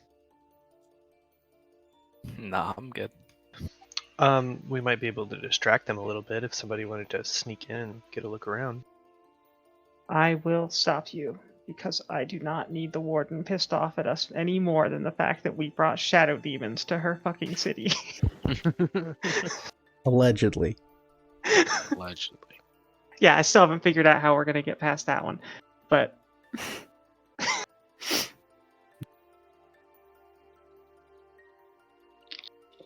Alright then, let's head to the city. I doubt the warden needs to yell at all of us at once, so if anyone would like to join me to likely wait in her office for an incredibly long amount of time, that's where I'll be. I suppose I should go with you. She'll get all the yelling out on me first. I know I'll take the brunt of it. It's fine. I know she's. Fine. If I had leave her for parents, I know last, how she's this gonna goes. ramp up until it gets to me, and then she'll be all petered out. But then she might lose it. So might as well just be first. That way, she's all petered out after she's done with me.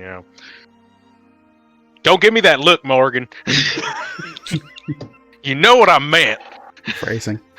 Listen, you just want to have her peter out. I get it. It's fine. God. Goal of I every believe it young was Vizier Chonkini who was giving you that look even harder. Meow. man. Meow. I can't. It's just. It's so perfect for a chunky cat. Well, what do the rest of you want to do? Should I go shore up a couple of rooms at the inn, or what? Good idea. Yeah, Bucky will go with Orville. I'll head there with you. JJ will go with Coltonville. All right. So Colt, Vell, and JJ, you all head over to the village proper. You all head there as a group, obviously. Once you guys arrive in the village, you guys separate off from one another. The three of you heading to the warden station and the kind of the formal guard post that exists within Grim Village. The other three of you heading to the inn. Is that right? Yep. All right. Mhm. Easy to do. You all head directly to the tavern in town, the formal inn. You again find the proprietor, Ken, kind of looks you all over with a bit of a smile, and you hear, "Well, welcome back. Good to see you guys. It's not often we see visitors come and go so regularly in Grim Village. Usually it's kind of a stopover, and I won't see the same face in over a year or so. What brings you in?" Civil concern. You're not there. Oh, wait, are we at the inn? Sorry, my attention broke. At the inn. I'm not here. Sorry. Magic. Call it business. Yeah, fair enough. Reasons are your own. You need the back room this time again, or just simple rooms will do you this go? Or are you just here for drinks? Orville will shoot a glance over to Bucky. A little bit of both. We could probably use individual rooms this time. No, individual rooms. Is it just the three of you this go, or There'll be 6 of us. Yeah. 6 in total? 6 rooms. Okay. Easy to do it. Let's call it 7 silvers. I'm waiting on another tenant to toss out, and then I can get you all adjoining rooms. 7 silvers, sure. 7 silvers. Easy to do. You guys cash in. He hands out 6 keys, and comps you guys a round of kind of like a stiff, bitter whiskey while you wait. And as you guys are waiting, he heads up, and you start hearing him kind of like slam his fist on the door. He goes, "Hey, time to move out. Come on now." And like starts like banging and making a ruckus on the door. So As you guys sit and wait, you will hear that. For the rest of you, you all head to the formal guard station, and where is he? Where is he? Please hold while this DM refreshes. I didn't have it set in my actives.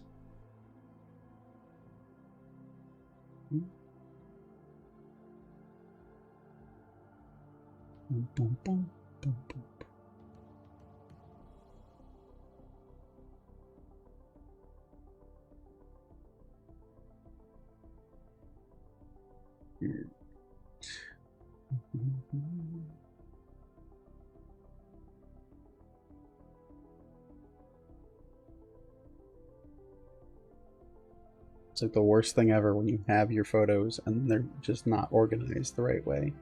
And you just cry because you're on stream. And it's just painful to watch. Let's see. I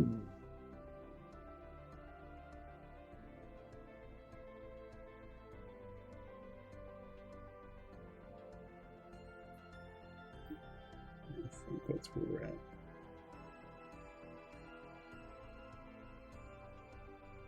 There he is. Boom. Boom. And so, as you guys enter into the guard station, you see a rather well-armored individual sitting behind a heavy-set desk in the middle. He kind of calls out to you, still wearing like a full breastplate, shoulder guard, and armored gauntlets. You hear him kind of groan out and say, "Welcome in to Grim Village guard station, care of the warden."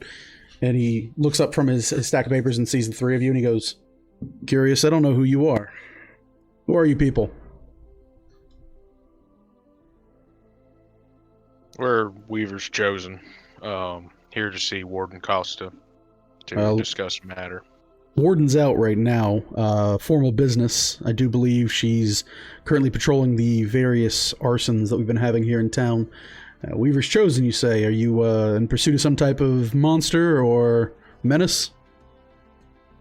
Well, we're trying to investigate the fires ourselves. Unfortunately, we've hit a bit of a blockade. What was the word you used, Vel? Bureaucracy or whatever, or another. So yeah, we just wanted to go up the ladder. Been given permission to investigate the matter and help out the town, if that's all right. He thinks it over a bit and kind of looks at you and looks at the trio, and he goes, "All right, I think I understand where this is going. Well, what's it going to cost us?" No charge. Come on, everything has a charge here. Even in the military, years and years ago now. Listen, I'm just going to throw my name out here, and I'm sure Warden Costa has mentioned me before. Colt Honeycutt. Oh. Yeah. So no, she's cost. She's never mentioned you before. You're the Colt Honeycutt? Yeah, the Colt Honeycutt. Let me just say it is both a pleasure and an honor, sir, to meet you. Formalities as they be, but my name is Patrick Pennant. I'm currently the head of legislature here for the affairs of the guard station. I handle a lot of the paperwork, the comings and goings, and pretty much work the main shift while the warden's out. More inner city, right. Or rather village. Previously inner city, but it is what it is. And he does, from a seated position, he does reach out with a kind of like a leather wrapped hand. You can see that he's wearing kind of the underguard for plate mail, and reaches his hand out to shake your hand. All right, I'll shake his hand. Shakes your hand and goes, "Honestly, it is quite a pleasure to meet, or put a face rather to the name that we've heard before. I will say, I honestly expected to be a lot more ass over tea kettle ugly, the way she describes you. Real pleasant to see you're a bit easier than the spawn of the devil itself." Yeah, she has a way with words, doesn't she? Like a poet, that one. Yeah. Well, Easy enough, or rather, to say so. While we could use your help, I don't believe there's anything in this life that's given to us for free. Even the teachings of the Weavers themselves and the people you all are now championing the causes of would tell you that everything has a price and everything has an exchange for it. What exactly do you all intend to get out of our fair village for your assistance in this matter? Smiling face of the warden. She seems to believe that our presence has some association with the matters that have been occurring. We'd like to prove ourselves to her. Well, you can't say you'd be the first, and I doubt you'll be the last, but let me break it down for you here. I have never, in my goodness, 5 years now that I've served under her, seen that woman so much as smirk. If you're hoping to get a smile out of her, you might as well have to refinance the whole village. That she would think of us in a more positive light than as merely, well, whatever she thinks of us now. I can tell you it ain't pretty. I'd rather not have the law enforcers thinking that we're some sort of troublemakers when we're trying to assist. Now, what is it exactly do you think you can uncover about the situation that we can't handle ourselves? Is there something that you all possess that makes you more apt from dealing with monsters and more able to investigate matters on a homestead? I mean, this is somewhat open and shut case for a serial arsonist. If you have any way to track down an individual like this, then I'd love to hear it. We have a varied and unique skill set, our group being Weavers Chosen. Whereas in your guards all attend the same learnings, no doubt. It is entirely possible our eyes and ears and noses may catch that which yours do not. All right. Fair enough in that instance. I've never really worked alongside Weavers Chosen all that much, but I can't say I'm going to turn away good help, especially if it's with no strings attached, as you proclaim or insist.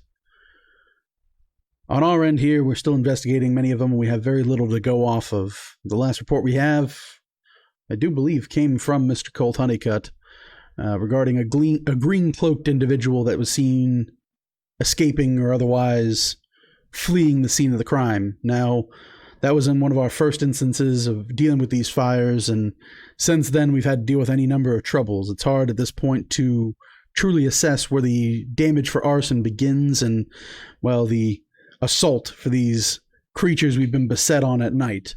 We've had a number of hunters that have joined the volunteer task force in keeping the peace and otherwise keeping safe many of the people who have retreated within the wooden structural walls of the village. But overall, it's just a matter of time as winter rolls in before we start running into food concerns, ammo concerns, and certainly medical supplies are going to be a bigger issue here if we don't get some of this settled as quickly as possible. Now, if you're looking to offer your help on the arson, I do appreciate it, but there's not too much here as the only credible source happens to be you all. We've simply come across that whoever this individual or individuals are who have perpetrated these horrible and heinous crimes against the farmsteads, whatever they're after, we're not quite sure. Many of the victims don't share many commonalities other than their property owners, and many of them are in food supply or otherwise general concession. Anything that's missing from their houses is yet to be reported or otherwise made a formal list of. And at this point, I'm not quite sure where to point you in a direction other than saying that you have my personal blessing to investigate this as far as stringent as you're able to. Following on the matter at hand, something you might be more apt at dealing with is tracking down the source or otherwise cause of these horrible terrors that assault us at night. These creatures are possessed of a guile and disguise of, well, dangerous, rather seemingly innocuous creatures that then reveal themselves to be horrible shadow beasts. Now, if you have anything that you have experience with in that field or arena, I would welcome any advice you might have on dealing with such monsters. Now you say hunt down. What information do you have that would assist us in that? Well, from what we've seen over the last few nights, their numbers are quite staggering, to say the least. At first, it was only a few of them, 5, maybe 10, that we could confirm. But now, if you walk closer to some of the edges of town, and even through some of the farmsteads themselves, as we're able to entrench them or otherwise hold our ground, they leave behind these sickly black stains, both across the tree line as well as the earth itself. Everything they seem to brush over or come across seems to taint, drain, and die at their mere touch. It's to this end that we can only assume there is a collective of them. We've seen many reports dating and otherwise stating that these creatures, when defeated or slain from their bodies, evaporate into some type of black ichorous shadowy liquid that then drains further away from the village. We had a hunter brave enough to offer services to track it down, but unfortunately they have yet to return with any formal report. I fear the worst at this point. It's been nearly 24 hours since they last left, and we've already had another assault from these creatures in that meantime. If there's anything that you all can alleviate us or root this cause or spawning of these creatures, I would greatly appreciate it, and I would consider it a personal championed effort for the people here at Grim Village. Well then, if we could have proof of our permissions to both investigate and hunt down, I believe our group can get started. Looks you all over and he goes, very well, easily enough to do. And he reaches through, like, again, he has like it's somewhat organized, but there's definitely like swaths and stacks of papers along his desk. And he kind of looks through it and produces a kind of like a pre-written piece of paper and signs the bottom of it and pulls out a large kind of waxed seal and dips it and stipes it in some ink and presses it firmly in there. You see the sigil of the city is what appears to be a kind of a long hunting bow with a pair of kind of like a harvesting sickle off of the edge of the tip of the bow. And he presses it at the bottom of the paper and parchment. He goes, "It's best I can do without the warden's permission. This writ will give you at least the next 2 nights as vested members of the volunteer forces. In collaboration, showing this to anyone who is currently for the betterment of Grim Village will do their utmost to provide a helpful hand or a bit of their ear or memory to anything that serves to forward this investigation. If there's anything else I can do for you or assist, please do let me know. But at this point, I'm rusting away my sword in its scabbard, and my armor is beginning to clink together as I look through all these reports, complaints, and otherwise a bit of hate mail we tend to get in these last few days."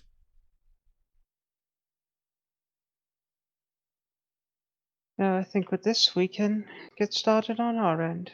Thank you. Sure as is. We'll look forward to hopefully seeing a positive resolution to this issue. We appreciate your help, Patrick. Yours as well, Honeycutt. May you may you be safe. Thank you. 1 second. There we go. Had to refix it. All right. So, with parchment in hand, are you guys returning to the inn to reconvene? Yep. Yeah. Okay. You all exit the station. You head back towards the north end of town. You arrive back at the lodge, and I'm sorry, the inn, and you find your friends kind of waiting. As you enter, you see the owner and proprietor of the inn grabbing up a kind of a well-dressed human man in a kind of a flimsy, wrinkled button-up shirt. He goes, "Told you had to get out," and chucks a guy outside the front door. As he's dusting his hands off, he produces a key and sits it on the table in front of Orville and goes, "There you are, 6 rooms, yours for the evening. Let me know if you need anything else." And he goes and heads back to behind the bar. And you guys regroup.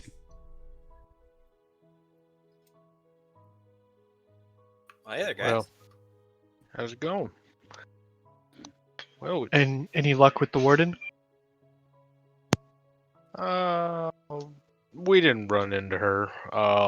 But we did talk to a very nice gentleman named Patrick, and he did give us some permission to investigate, as well as investigate the arsons, as well as hunt down these shadow creatures, which sound awfully like those old nasty ladies.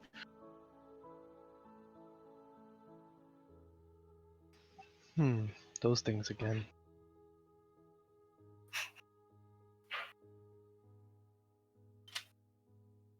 Well, shall we investigate these fires?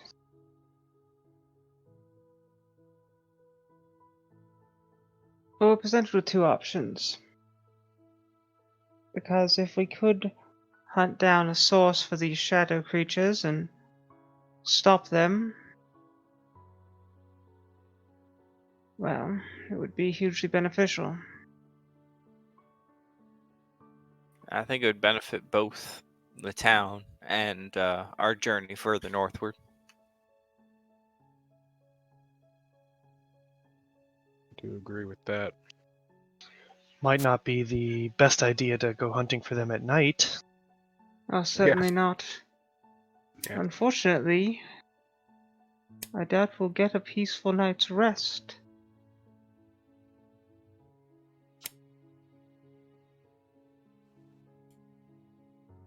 All right. With that, as we're past 10 o'clock, that's where we'll call it for the evening as you guys settle in for the later in the afternoon, heading into an evening in the Grim Village that you had left behind.